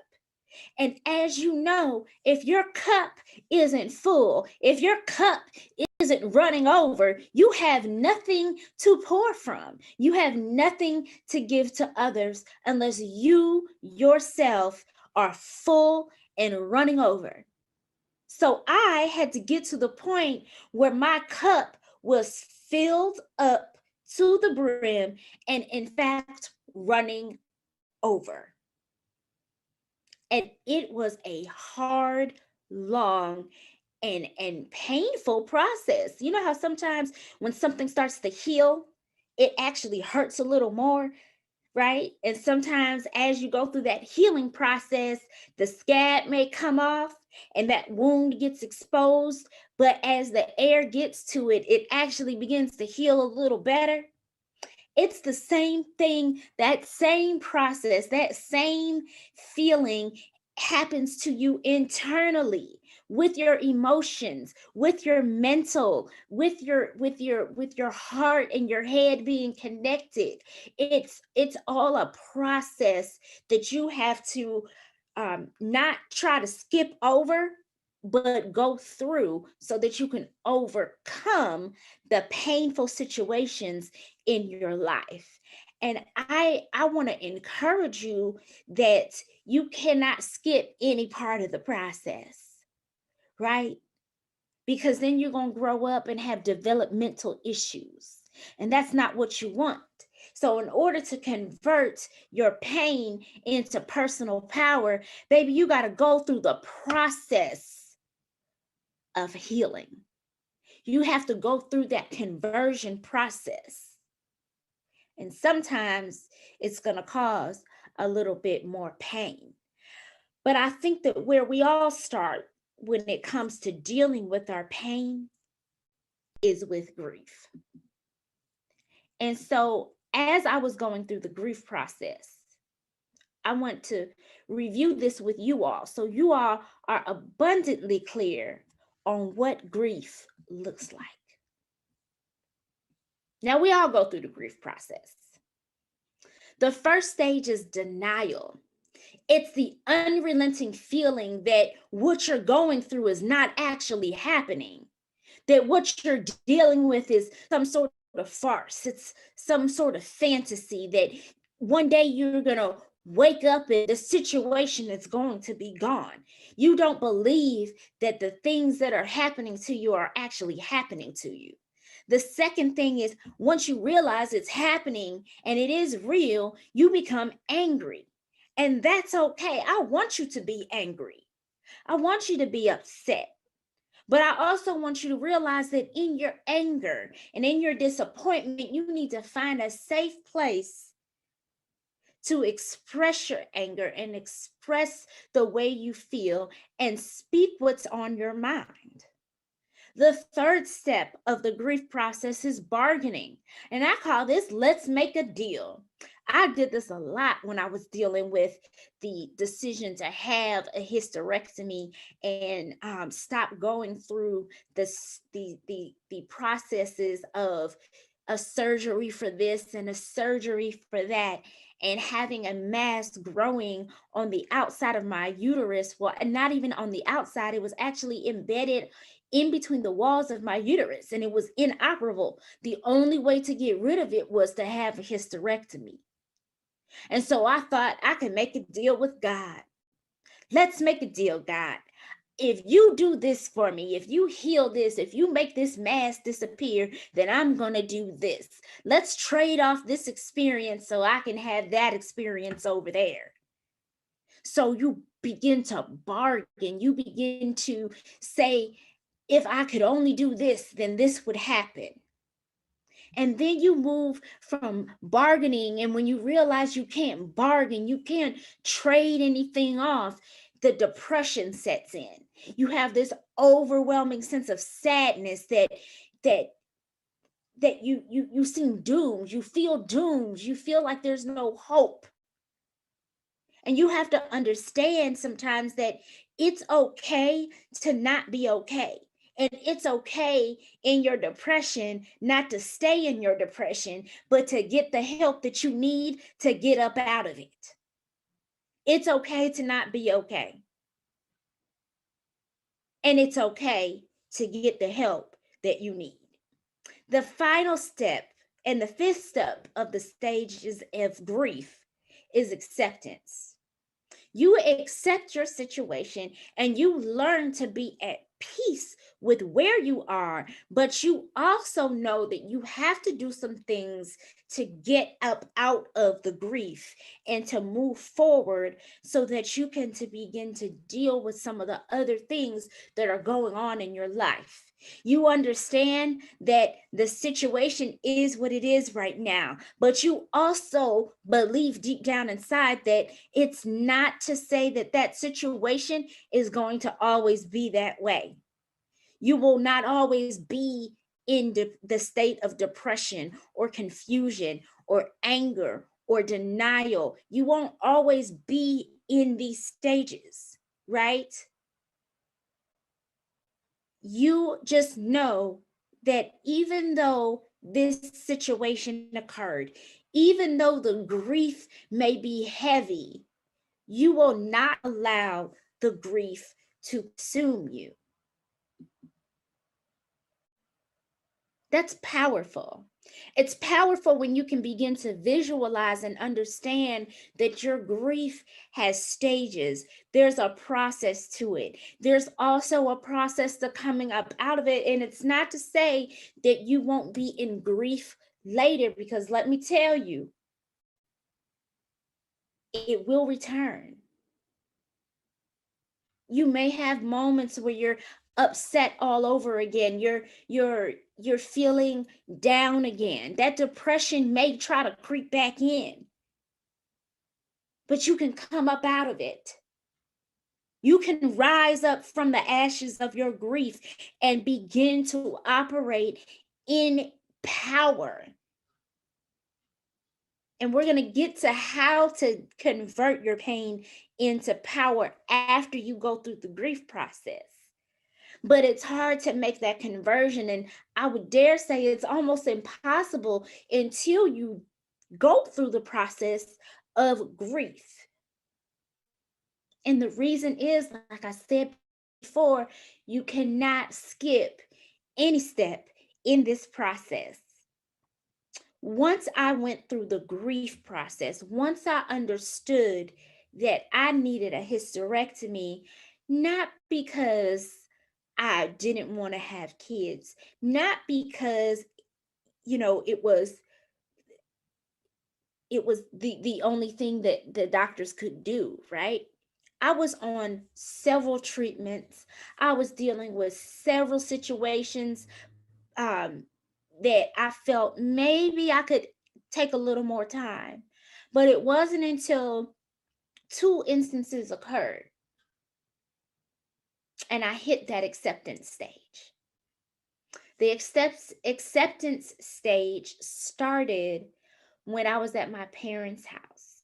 We had just finished eating dinner. I had gotten up to go back into the kitchen and get something to drink, and I fell. Like, I just collapsed because I had the most intense pain through my body. And I had started to bleed again because I was passing a clot. And the clots were typically about the size of the palm of my hand or a little smaller. The pain would be so intense that it would wipe me out. The second incident that occurred was I was actually in church, and I remember being at the altar because it was after the incident at my parents' house. And I just knew I needed something. I kept going to Jesus and touching the hem of his garment and asking for healing, asking for deliverance from this situation, from the circumstances, from the things that I was experiencing physically that were impacting me mentally and emotionally and spiritually. And all I wanted was to touch the hem of Jesus's garment. I was that lady with the issue of blood. And so many times I was in my prayer closet, I was with family, I was with friends, and I was speaking what was going on. I was going to my safe places and telling them what was happening with me. And all I could think was, I just need a little more Jesus. I just need to touch the hem of his garment. And I talk about this very deeply in the book that I wrote, which is called Power in My Pain. But that situation at church where I went literally from praising God and asking for my healing to ending up in a wheelchair. And I remember the church nurse, who's also a very, very close family friend, came up and he started taking my pulse, and they took my blood pressure. My pulse my pulse rate was dropping. My heart rate was dropping. My blood pressure had plummeted. And I remember looking at my father, who was knelt down beside me, and he was asking me questions. And I just looked at him and said, "I'm just tired, Dad. I'm so tired." And I think that when you verbalize that, that's what people say a lot of times when they may be on their deathbed, or they may be passing from one form of their physical life into another, where their body begins to shut down on them. And so they may not pass away, but their body goes through something that's so severe that it changes the way that they operate. And in that moment, I was exhausted. And I just knew I didn't want to die, but I did not want to live that way anymore. And I remember my parents just crying. You know, to see your child going through something like that, and feeling as a parent that you can't just snatch it away from them, that they actually have to go through these things. That's a hard situation to deal with. And so even my parents and my family and some of my close friends had to go through the grief process right along with me, because they couldn't believe that this was happening to me. But they were also my safe place to talk. They were my safe place to express my anger. And after that situation at church, I remember calling the doctor and I said, "It's time. It is time for me to move forward. I've accepted that this mass that I have is not only inoperable, but it's causing so many other issues. And it is not only causing physical issues, but it is impacting me mentally, emotionally, and spiritually." And all I knew is that it had to stop. And so now I really want to take a dive into what that process looked like for me, and how you can use these keys that I use to convert your pain into personal power.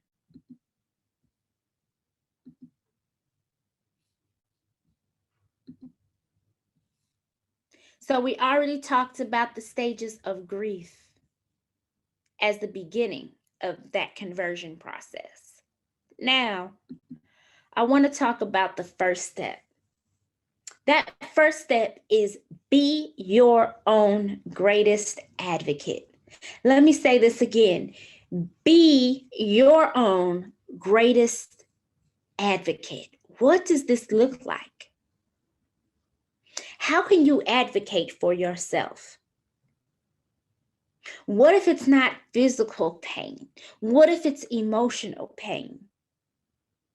No matter what your pain is or how it is manifesting in your life, I want you to know there is a place of help, and you've got to advocate for yourself to get the help that you need.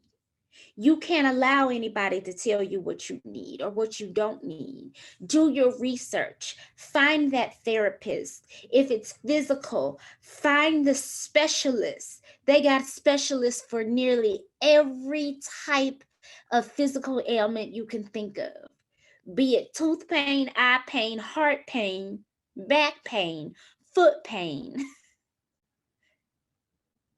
If it's emotional and mental, you have counselors. If it's pain from family situation, you have family therapists that you can seek. The help is there. And certain doctors may not know exactly what you need. And so it is on you to take your healing, to take your pain into your own hands and be your own greatest advocate to find the help that you need so that you can begin to move forward in the process of healing. The second step, see your healing differently. See your healing differently. I want to share with you a story. I remember when I was first going through all of this, and I had so many people telling me what I should do, telling me to be faithful, telling me to pray, just pray about it. But that wasn't enough. It wasn't enough to just pray. And I know for those of you that are Christian or you believe in a higher power, you can maybe feel what I'm saying here a little more, is that prayer is okay, but action is equally as important, right? So while you're praying to God to heal you and fix things, understand that you've got to act. That's where being your own greatest advocate really comes in, because you begin to seek the help that you need. But I also, in my time of prayer and in my time of seeking the help that I needed, both physically and mentally and emotionally, what I realized is that my healing may not look like what I expected it to look like. It may not be the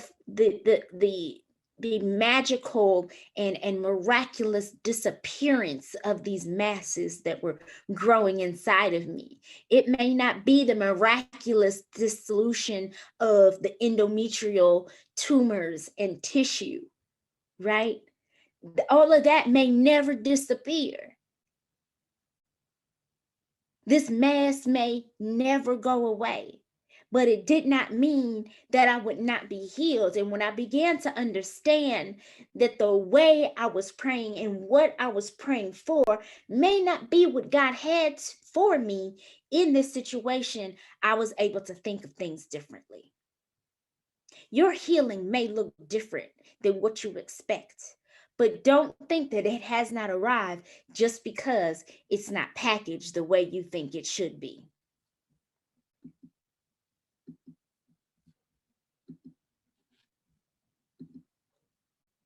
The third step,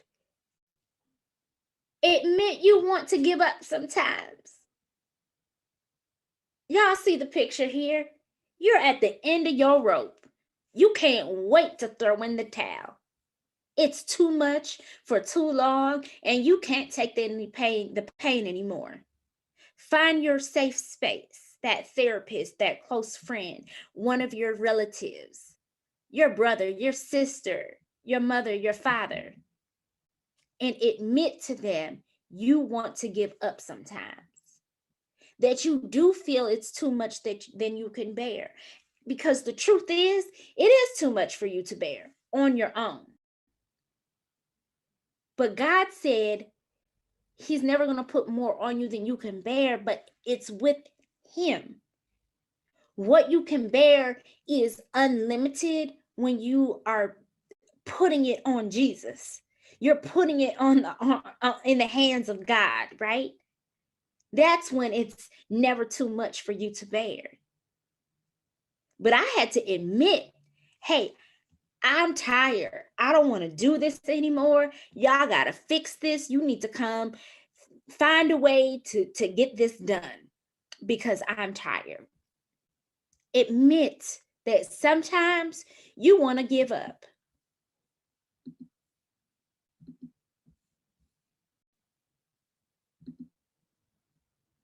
The next step, you have to stop talking about your problems and look for solutions. Let me say that again.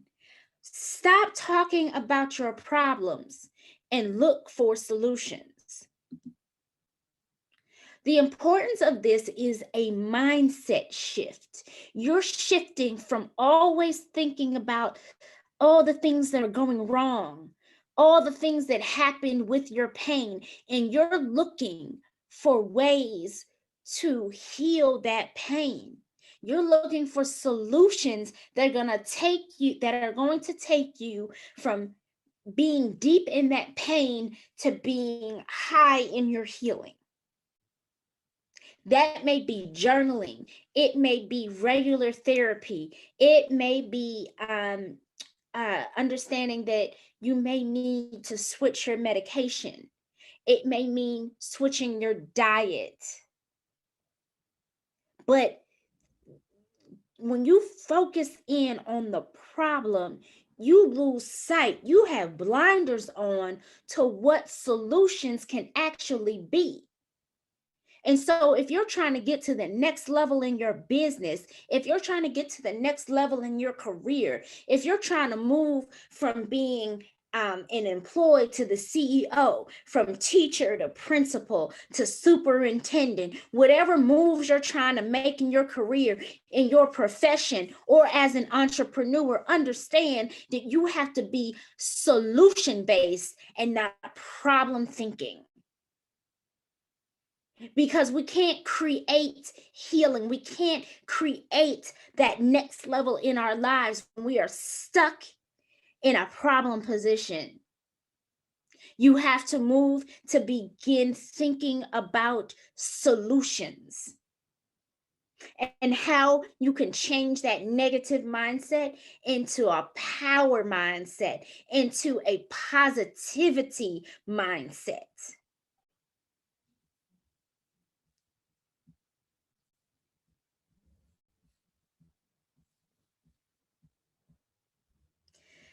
The next step is faith, focus, forward, finish. This has been my motto, my slogan, my personal slogan, my life slogan for years now. I use this as a hashtag. It is a constant reminder for me to learn the way I need to convert more of what I'm doing from pain to power, from problem to solution. Faith, focus, forward, finish. Let me say it again. Faith, focus, forward, finish. Have faith in God to work his will and guide you down the path that you need to go in your life. Have faith that God's plans are greater, his promises are pure, and he will never, ever fail or forsake you. Have faith. The next thing is to focus. Focus on the positives. Focus on the solutions.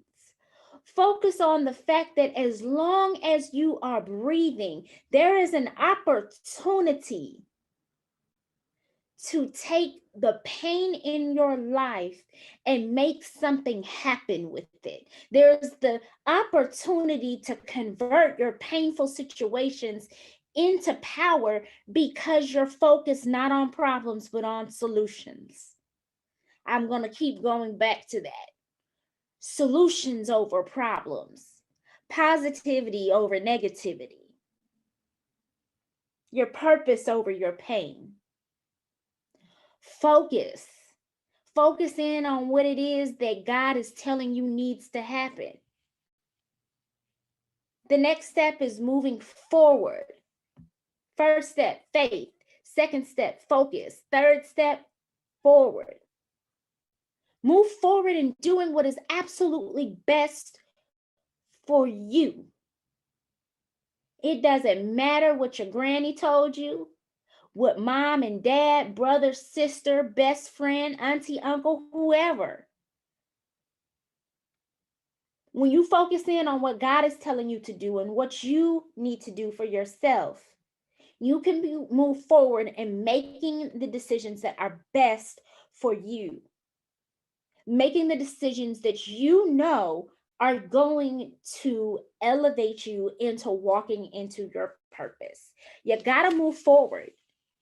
You can't stay stuck with where you are.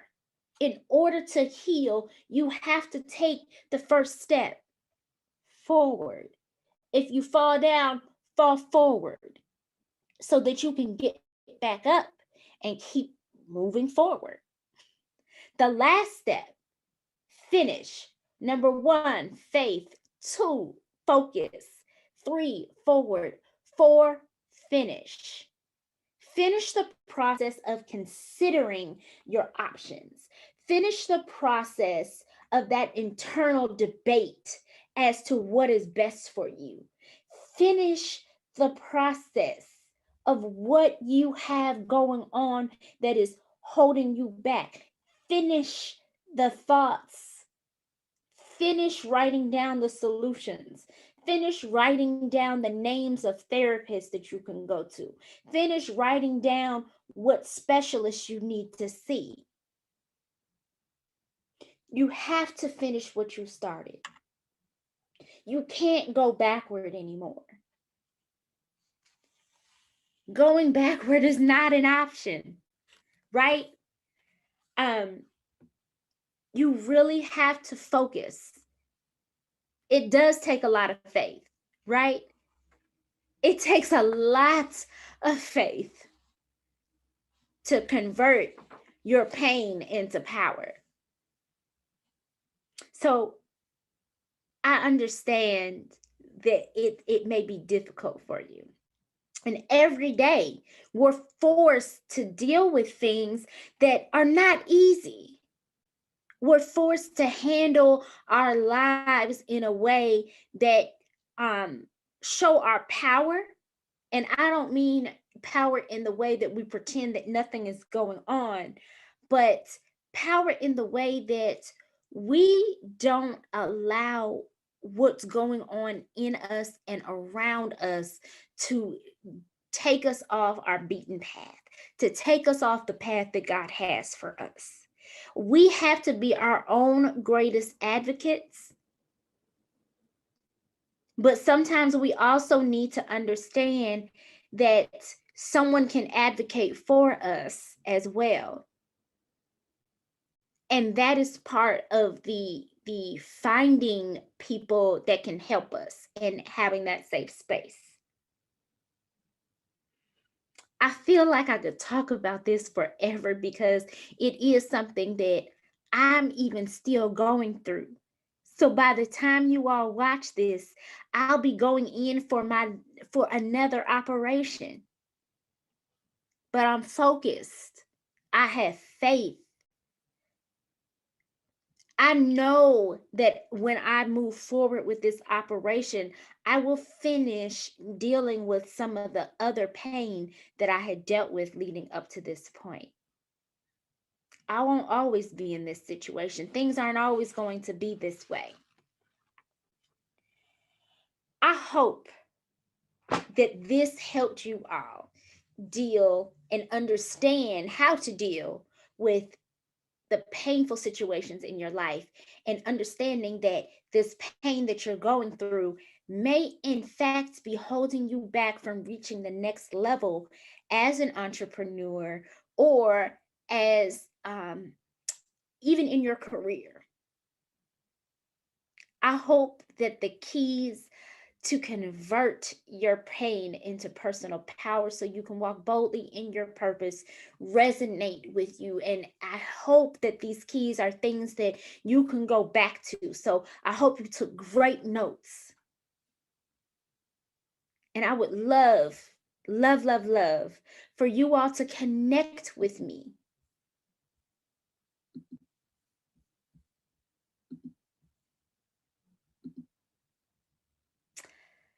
Connect with me.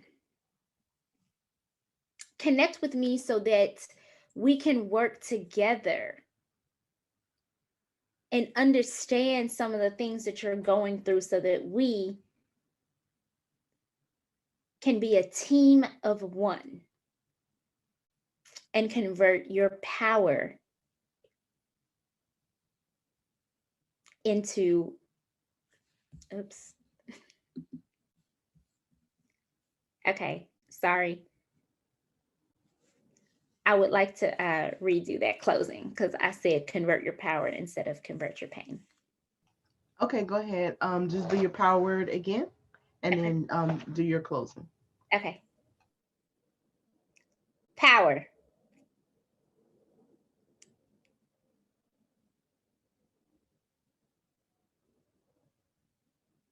So let's connect. I want you to connect with me because I want to understand what you're dealing with and see how we can be a team of one that works together to convert your pain into personal power. I am all over the internet. You can find me on Facebook, Instagram, Twitter, LinkedIn, and on my website. Let's connect. Let's connect so that we can begin processing your grief, so that we can begin to help you move from faith into finishing what you started. And that is finding the power in your pain. It's there. Let's tap into it. I want to thank you all for tuning in. I hope you got some great gems from this. And I can't wait to speak with you more personally so that we can continue to grow together and elevate and be the best entrepreneurs and employees and overall just great people that we know we can be when we take the pain from our situations and convert it into power. Have a great day, my fellow icons, and I will be seeing you soon.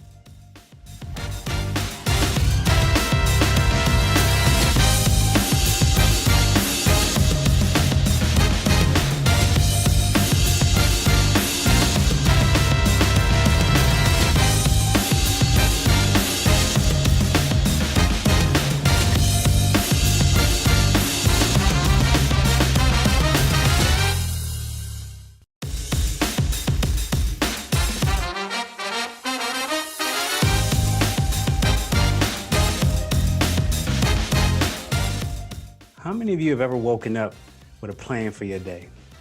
Like you had it all laid out. You knew what you were gonna wear, what time you were gonna get to work, what you were gonna have for dinner. You may have even known how you were gonna feel once you accomplished all of these things. How many of you have also woken up with a plan only for that plan to be disrupted by something that was beyond your control? Like ladies, you getting ready for work, you're doing your hair, you're doing your makeup, and your significant other comes in the room and he says, baby, I need to talk to you about something you said last night that bothered me. And although you care very much about the relationship, something deep inside of you is saying to yourself, do we have to talk about this right now? Like, I am moving with a purpose this morning. You are getting in the way of that. And fellas, like, you on your way to work and usually you take the scenic route. But today you're moving with a purpose. You say, I'm gonna hop on the interstate. I wanna get there a little bit early. I got some things I wanna get done. And as soon as you hop on the interstate, boom, standstill traffic. Completely throws off your day. You were moving with a purpose and something got in your way. I'm going to tell you that is what life does to us. We'll have a plan for our day, we'll have a plan for our life, and something will try to disrupt that. And because we are human, oftentimes we allow ourselves to spiral down out of control, and we allow ourselves to be completely derailed from our purpose for our day or for our life. Now, my name is Anthony Johnson. I'm a life coach and a leadership consultant. I have 18 plus years of military experience, 15 in the Army and the rest in the Air Force. And in that experience as a military officer, I've been able to see plans go awry, I've had the opportunity to create and develop plans that had an intended purpose, only to see something outside of my control disrupt that purpose. And the goal is, when something tries to disrupt us, for us not to completely take us off track and completely derail us from getting to that intended purpose. And that's what I'm going to talk about today. Now, I told you I have 18 plus years of military experience, and all that training has not made me impervious to being derailed at times. Most of us have heard about Hurricane Katrina that devastated New Orleans. When Hurricane Katrina hit, I was in the Army and I went down in New Orleans to do search and rescue and security. I was there for a purpose, to serve a humanitarian mission. But there was a day that I was down there that something distracted me. Something took me off of my purpose. I had a phone conversation with my mother. It was a routine call. She was just calling to see how I was doing, check up on me. We had a great conversation. But she said something at the end of our call that stopped me in my tracks. Something that I'll never forget, and it changed my life. I never had a great relationship with my dad. Towards the end of our phone call, she said, "I spoke to your father today. He told me to tell you hi." Now, at this time, I was in my mid-20s, and I thought I had resolved all the issues I had with this man until she said that to me. When she said that to me, everything that I was suppressing, all the anger, the resentment, came right to the surface. I was so angry. "He told you to tell me hi? This man has my phone number. If he wants to contact me, he can contact me." And I was even upset with my mother. Like, why would you relay that message to me and not address it directly with my father? I would never do this, but the first time in my life, I probably wanted to slap my mama. But I ended the call. But it messed up my entire day. It threw me off track. I was so angry. I couldn't focus. I couldn't serve the purpose I was intended to serve in New Orleans. I was completely off track. But I did something that evening. I called my father on the phone. He answered and we had a long conversation. I got to tell him everything that I was feeling, get everything off of my chest. Let him know what I felt about our relationship, how I wanted it to be moving forward. And for the first time in my life, I listened to my father's side of the story without judgment, and I forgave him. And that freed me. And I realized something that evening, that it was my choice. I get to decide. Nothing external would ever throw me off of my purpose. I don't get to affect how something makes me feel. I don't get to affect when and where something may happen to me, but I get to choose how I let it affect me. I get to choose what lens I view that through and how much I let that affect my life, and if I allow it to steer me off course. Now, there's so many avenues and there's so many elements to this, to stopping this and preventing this from happening, and I'm going to talk about 3 of those things today. Those 3 things are gratitude, perspective, and patience. Now, I'm a father of 2. A father is my favorite thing to be. I have an 8-year-old son and a 7-year-old daughter. And nobody is a better teacher than those 2 people to teach me these 3 things, especially my son. Now, I live at the end of a cul-de-sac, and I love living at the end because, my kids get to play outside. There's minimal traffic. They have a good time. And one day I walked outside and I saw this car parked outside. It was a beige vehicle. It was older. I think it was a Corolla. There was a for sale sign on the back of the car.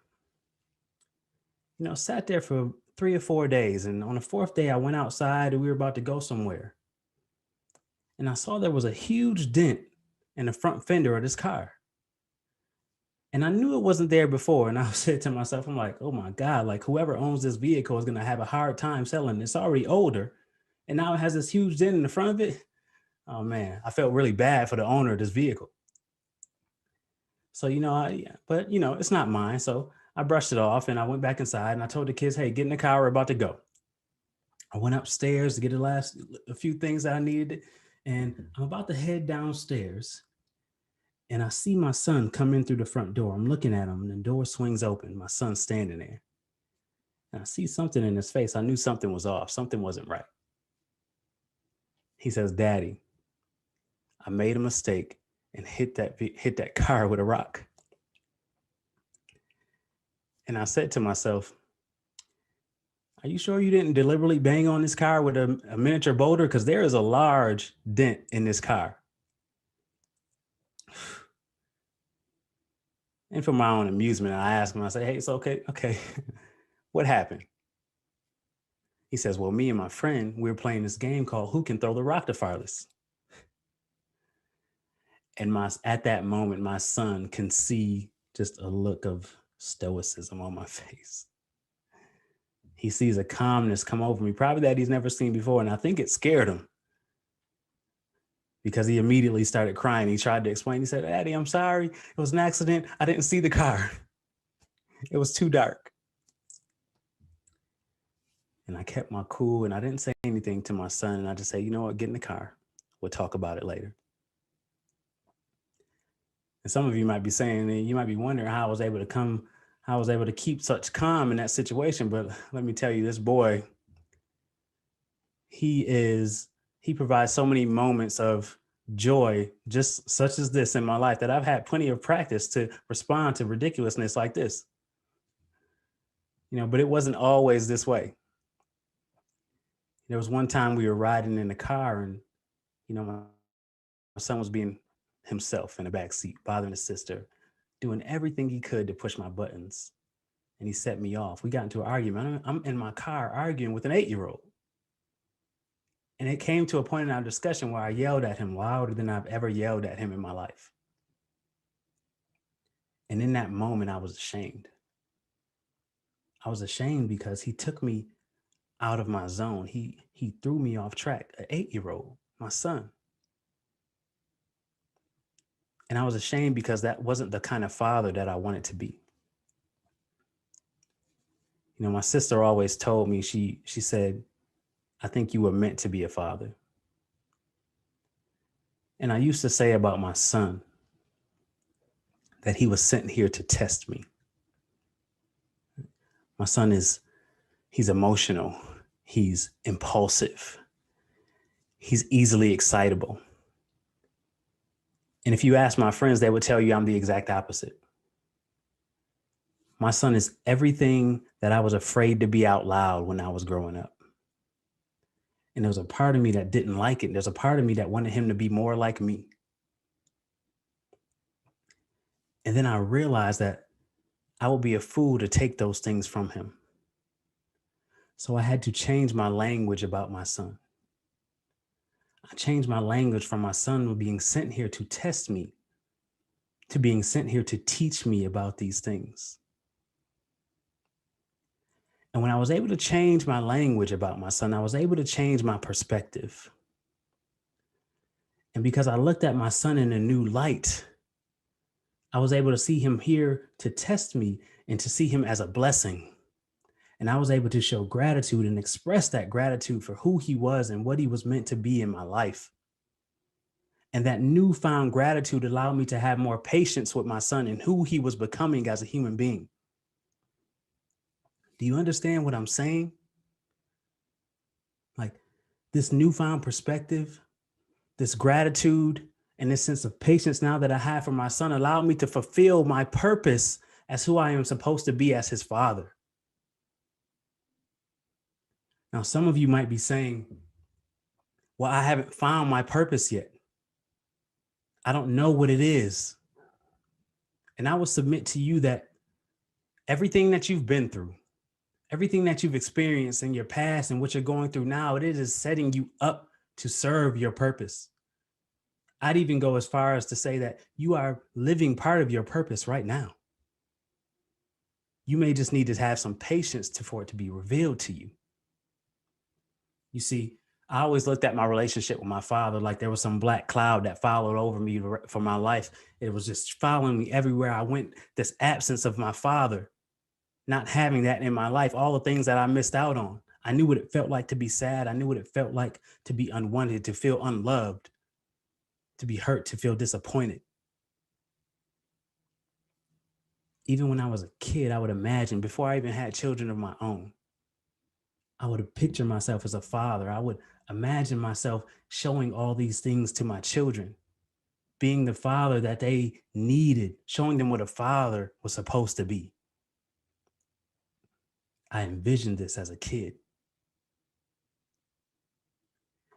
And now that I've seen these things, I had love. There was love that I wanted in my life that I didn't get. And I feel like I stored up all that love. And when I had my own children, I was able to give it to them.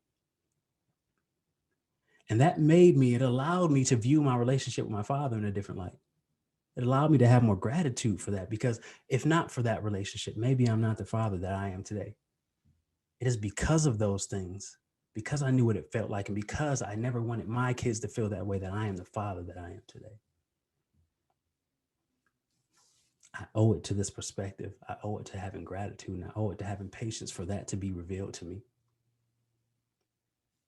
You see,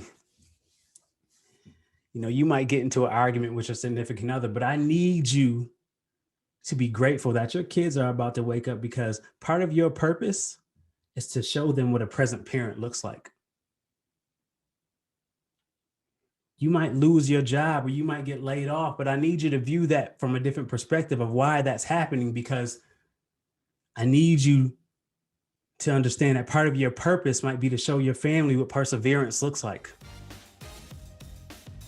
You might be at the midpoint of your life and you're saying, I haven't found love yet, or I haven't found my passion. And that's okay, but I need you to be patient. I need you to be patient, because part of your purpose is to show the world that it is never too late to find these things. You see, when we start living with this newfound perspective, when we start living and appreciating life, and we start seeing gratitude, being able to be grateful for all the little things that we experience in our lives, and we can have patience for those things to be revealed to us, that's when we become who we need to become. That's when we can live through our greatness. That's when we can be amazing. That's when we can live in our purpose. That's what separates us from the rest. And that is what is going to make us iconic. Thank you.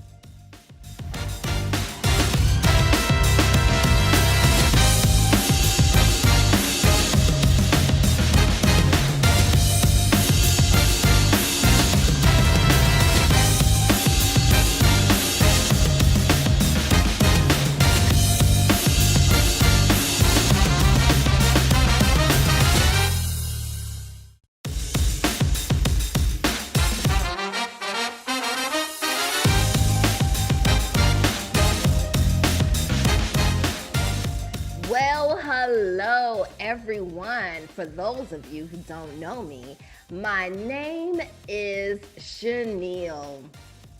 And today, I want to talk to you about customer service and the importance of listening. That's right, listening. Because in 2020, it has taught us that we need to start listening. Now, regardless of whether you're talking about the team within your business, your community, or within your relationship, it is important that we listen. Now, I feel that a perfect example of listening and the importance of how listening can affect an environment is portrayed in the movie The Sister Act. Have you seen that? During the mass in Sister Act, members of the choir, they sang individually rather than listening to one another or listening to the members that are within the choir. But rather than singing collectively with one sound, what they chose to do is to sing by themselves. And so we heard different individuals starting and stopping all at the same time throughout the performance. And that starting and stopping, it left a feeling of irritation. And for those of you who haven't seen that movie, why don't we pause and see what you think? Just 1 second while we listen to that sound.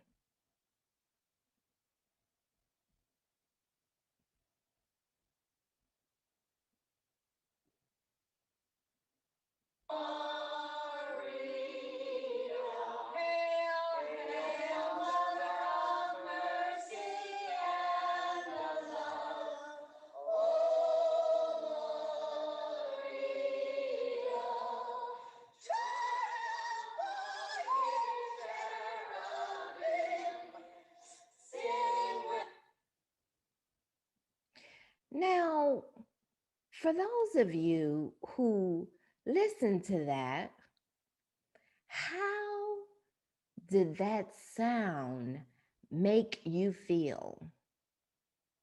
Was it a sound of peace and harmony? Did it calm you or did it irritate you? Well, how did it make you feel? In the movie, with that sound, you can see those who heard that sound.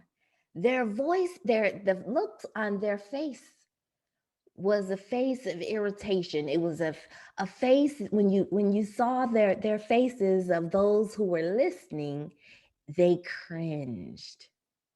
Now, when a team comes together and listens to their team members, it creates a different sound. So let's pause and see how a team within a business or within the community, how the environment, the sound that it creates. Let's listen.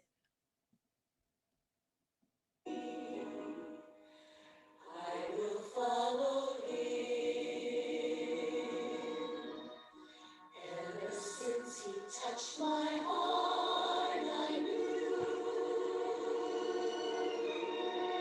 there is a devotion to thee, a mountain so high it can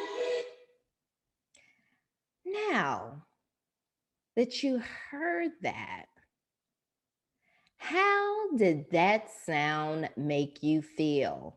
Now, I admit it might not be your preference of music, but for the sake of listening, and if you saw the clip, you will see that all those who heard the sound, they begin to smile. Those that heard the sound, it calmed their body reacted to it. It was a calming sound, whereas the prior sound, you saw the jumping of the body. It was like a jumping of irritation. The faces, it all displayed irritation because of the sound. So when your team members, they don't listen to each other, that same feeling that you heard within the two illustration, that's the atmosphere that is created within your team. When your team members and you don't listen to the customers, the customer becomes irritated. When the internal team members within your business, they're not listening to each other, it creates the sound of disorganization. It creates the sound of irritation. So listening is important to create an organized, peaceful melody so they can function as one. Because when you listen to the different clips of Sister Act, when they listened, they began to sing as one. So it is imperative that we listen to one another with one sound, one mission, and one outcome. Because active listening within your business It enables your business to be more productive because the team members are listening to one another. When one person says that this stock item is out and we need to create a replacement, this isn't working, they're listening, and then they can come together with, okay, what did work? Okay, what didn't work? You're tracking, you're seeing what works, what doesn't. Listening is imperative to move forward. You cannot create a satisfied customer if you're not listening to what dissatisfaction is. If you're not watching what a dissatisfied customer looks like, then you won't make the changes. So it all begins with listening. Listening also allows continuous improvement. And as I stated, customer satisfaction.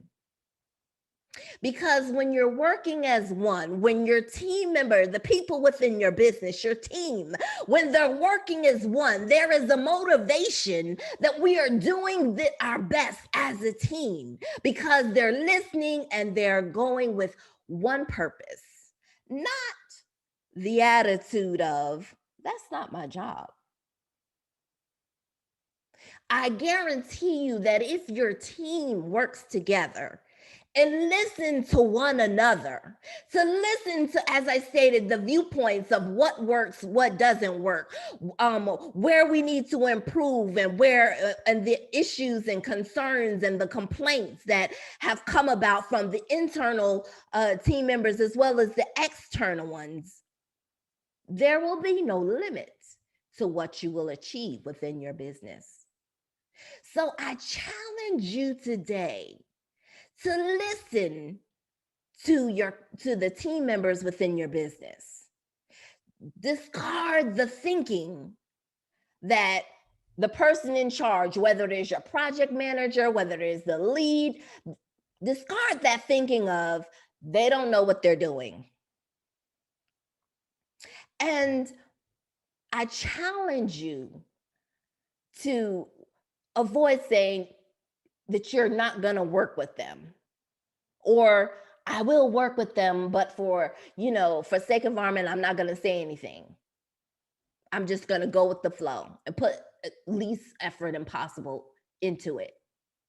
Discard that thinking, because that creates dysfunction, that creates irritation, that creates disorganization within the environment of your business.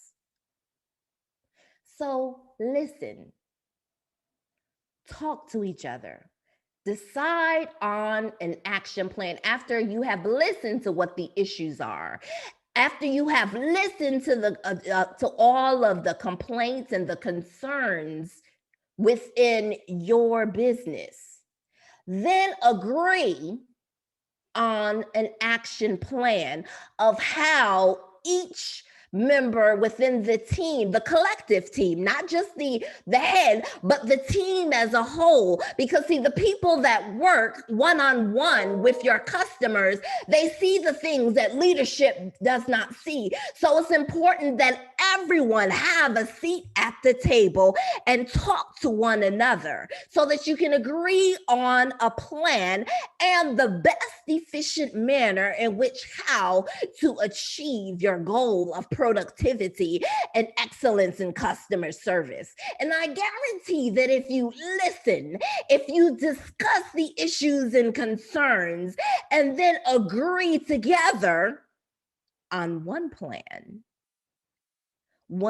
of execution, and work together consistently and meet often to see how it comes about, I guarantee you that there will be nothing that will be restrained from you as a result of listening, coming together as a team, talking to each other, not at each other, but talking to each other so that you can get an understanding. If you don't have an understanding of what is wrong, then you won't have an understanding of what to correct. So it is important to listen to each other, talk out what the points are, what needs to be corrected, what needs to be adjusted, get an understanding of what the root cause is, not the surface issue, but the root cause of why the issue is, agree on a plan, designate who's best suited to do the different duties within your business, and then carry it out. Another element of customer service is awareness. Awareness. Many people are so focused on keeping up with the latest trends, but your focus should be your customers. See, I teach women-owned business how to improve communication and how to increase productivity, which translates to profit. But it begins with listening as well as being aware. Aware that you need your customers, you need customers to have a business. Aware of the strengths of each team member within your business that work within your business, and awareness of what actually goes on. Vince Lombardi states, it takes months to find a customer, but it takes seconds to lose one. I know you heard that stating, one bad apple spoils a whole bunch. Yeah. I think that was the principle that he thought about when he said it. So, investing in excellent customer service is something that I want you to think about today.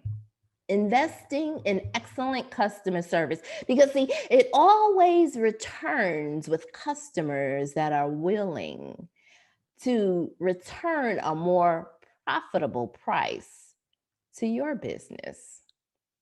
It's become a norm.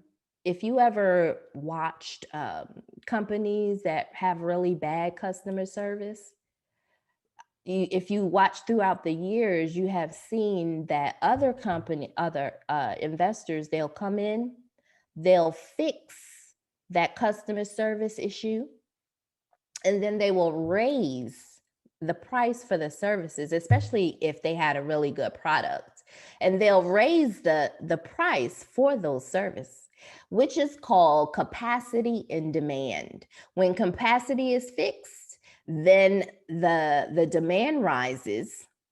And when things hit a low, it allows them to meet the demand when the demand for their services peaks. Now, this principle of demand and capacity, we see it every day in concierge services. This principle, as I stated, when companies merge and are bought out, and with the brand Apple. For those of you who aren't familiar with concierge services are when the people that work within a hotel, they have their employees within that hotel to do things such as be extremely friendly and very efficient in helping their guests with restaurant reservations, making recommendations for activities of things that are catered to their interests within the area, arrange transportation to the airport, and simple things. And customers pay more because that hotel has taken the time to invest in their customer experience by paying attention to the details that meet their needs and their interests. So I want you to think about how you can do that. Focusing on customer needs and interest is the heartbeat of every business. That's the heartbeat. Because without a customer, you will not make any money. Now, concerned services is becoming more of the norm across, service-based and product-based companies now. Nowadays, it's becoming the norm. So, I just want to give you some statistics as it relates to this matter. Research states that companies that invest in a customer experience, their customers, their prices, and the profit for those companies are 4 to 8% higher than their competitors, because they have invested in creating a customer experience. They're paying attention to the needs of their customer. The customer is water to your company. Just like your body, it needs water. Every business needs customers. And 2/3 of the companies compete for customer experience. So I purposely gave you a description of, things that concerned services provide to make you think. I like to make people think. So I want to ask you, what can you do to create a customer experience within your business? What can you do to create a distinct customer experience that will serve as free advertisement for your business and that hasn't been done within your industry? Think about it. Think about it. Think about many times concerned services consist of what a person doesn't want to do or what they don't have the time to do. Think about what you don't want to do and you're willing to pay somebody. Think about that last conversation that you had. I wish I could find somebody to do this for me. I would pay him for it. Think about that. But I want you to take it a step further. Within your industry, what can you do to provide a customer experience that will set your business apart from all others? Stephen Hyken stated, a brand is defined by the customer experience, but the experience is delivered by the employees. So that's why I said listening to your team, the employees, is important. Because if you have a bad apple, that bad apple will rotten the environment and tarnish the customer experience. Think about the experience for all of you loyalty Apple subscribers. Think about the experience. I want you to think about when a new iPhone comes out. Can you visualize when you go to the Apple store and the line is wrapped around the block repeatedly? Because of the experience, because of the brand and the things that are associated with Apple. They are buying They're investing in the experience. The brand is quality. The brand, for those of you who don't, is to think differently, to do things differently.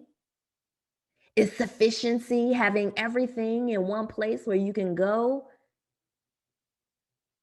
Now, and Apple is higher in price than its counterparts. How often have you seen customers do that for Samsung or LG? I know I've never seen it. Apple loyal customers many times are willing to pay 2 to 3 times the normal price just to have the latest Apple product, especially the iPhone.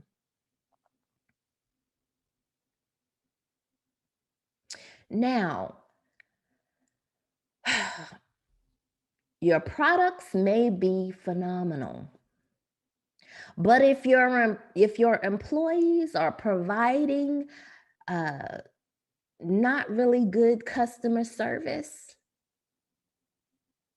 then that is why you are seeing a decline in your customer service. You're seeing a decline in your profit.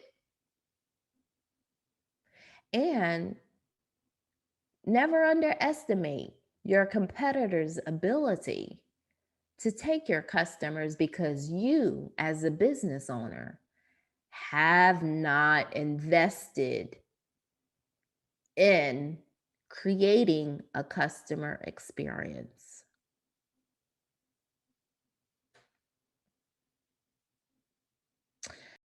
Claire Muscat said, building good customer experience does not happen by accident. It happens by design. Now, I train women-owned small business to position their staff within their business, because it's very important to have people in place that are able to see where to place their staff. It's called positioning. If you know that one of your employees is not really good with people, but they're good with numbers, it makes sense to have them in the back with the books and doing the numbers and doing the ordering and the tracking and things along those lines, if they're really good with numbers. And to have a person with a bubbly personality that's very welcoming, they're very hospitable, they're very articulate, and they're good with attention to detail. So you must pay attention to these things, because the person that is listening and paying attention to detail, when they're listening, they can pick up when a customer says, I wish that I had such and such. And when you have someone that is paying attention to that detail, you can implement that. You know how you go to McDonald's and they say, do you want to supersize that or increase it, supersize it, or, things along those lines? Well, you can do that with your service when you have someone that is paying attention to the details. They're listening, listen and implement, listen and implement. So I teach, as I stated, women-owned small business to position their staff within their business, so that the internal customer service, which is the relationship within the business, the employees, as well as the external customer service, which is the customers that come in providing a service or a product for a nominal fee. Next, I want to talk to you about never being satisfied. When you're never satisfied, you don't settle for, well, this is what it is, but you're always listening and paying attention so that you can implement to continue to grow in productivity, to continue to grow in profit. And I just wanted to also just let you know my stance of where, what my credentialing were. But I want to also give you some thoughts about never being satisfied and the power of your words and how to use them as we as small business women unite together, especially during this Black History Month. George Washington Carver stated, "Start where you are with what you have. Make something of it and never be satisfied." I, within my career, have worked within private, public, and governmental entities. I have been called upon to provide solutions in some of the most crucial times. And I remember working in a healthcare facility as an administrator. And I asked, why is there a one-size-fits-all system in place at this particular healthcare facility? And one of the tenured staff said to me, "This is the way that we've always done it." So basically, continuous improvement didn't exist. So further down along the way, the state auditors came in to audit the facility. And they were cited for several citations. For those of you who aren't familiar with healthcare facilities, there's certain credentialing offices such as JCO and things along those lines that come in, and once they accredit it, it allows the healthcare facility to stay in business and, you know, receive money and things along those lines. So, and they can also shut you down if you don't correct those citations. So the facility hired an outside agency to come in and train the entire administration of the facility. And I will never forget when the head of nursing said to the director, "Chanel made some of these same recommendations that this outsourcing agency said." Because see, I was working. I wasn't coming as an consultant. I was working there during that time. And they said, "Chanel made some of the same recommendations that this outsourcing agency made. Had we listened a while ago, and had we listened to her, we wouldn't be in this predicament now." Now, this event of what she said and several other repetitious events of me hearing similar things told me never to discredit my thoughts. Because time after time after time, my thoughts of how to process things, how to position staff, how it has always fallen true where I've been called upon within, as I stated, within the private sector, within the public sector, within the government sector to sit on teams, and my opinion has been solicited time after time after time. And many times, many of those organizations, the people, the head people, they got bonuses because of my thoughts. So as I said, this event made me decide to start training, which is why I'm now giving suggestions. I refuse to settle with continuing to have everyone benefit from me, and after applying for more money and not having enough, being told no, but yet they want my thoughts. So I decided to create opportunities by way of training small-owned business women of how to create systems and process and customer service that will not only benefit them, but benefit me financially as well. So, and I want to encourage you to not to settle, because you will never change. As Miles Monroe says it all the time, you will never change that you are willing to tolerate. If you continue to see mediocrity within your team and within your organization, and you never implement staff development, if you never meet early and often with your customers, with your team, you just settle for that, you will see a decline. And it's very important with the environment that you create. As I mentioned earlier, the environment, is the environment irritating, or is it harmonious? Because see, our words, they create. Our words, they can water the people around us through staff development, through continuous improvement. They can build your business up, or they can tear your business down. They can allow your team members to be strengthened, or you can create systems that will pull them apart. Words are things in which we use every day, but my purpose for bringing them up is for you to be very cautious of the words that you use and the things that you put in place to build the team members within your business.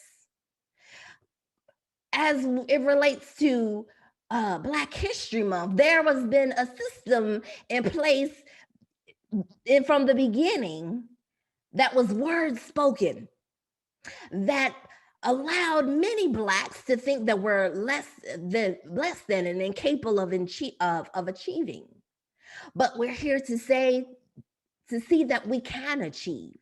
So I encourage you to resist the thoughts today that we cannot work together as women-owned small business owners, and embrace the thought that we can come together. We can talk about issues, and we can come to listen to one another, to discuss what's wrong, and how, most importantly, of how the possibility of what we can achieve when we work together.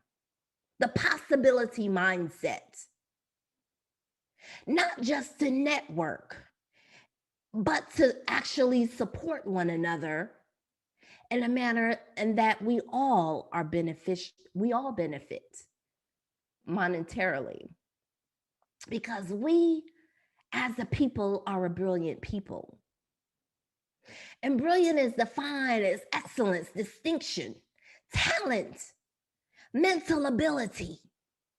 And the story of your brilliance is the ability to see what your business has to offer to your community and to the 100-mile radius of those around it.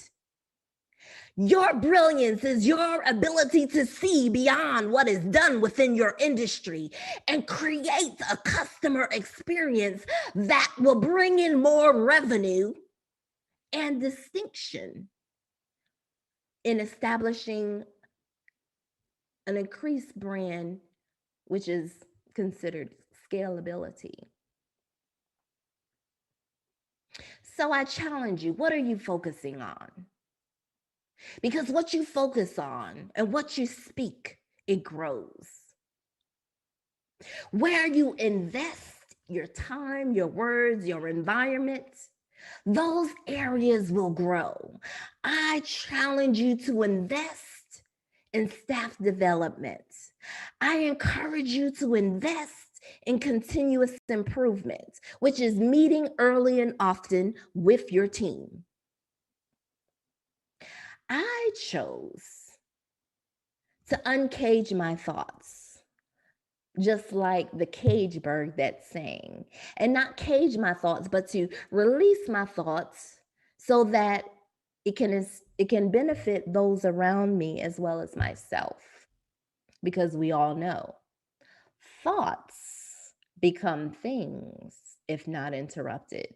If I didn't see and hear, I wouldn't be here talking to you today. I chose to be a master of my fate. And as I begin to aim higher with consistency and time, I have been afforded to have personal triumphs and sit at tables that many aren't aware that exist. Now, I'm not saying that I've reached a level of where I have no room to grow. I learn always. I learn continuously. It's imperative in an ever-changing world. It's imperative that I choose to be a learner every day. But I want you to encourage you not to continue to allow the words of your past, of things that people have said to you growing up, and the negative words from haters and competitors have said concerning your business, but to focus on what you can do with what you have. And that's what I do. I teach small owned business women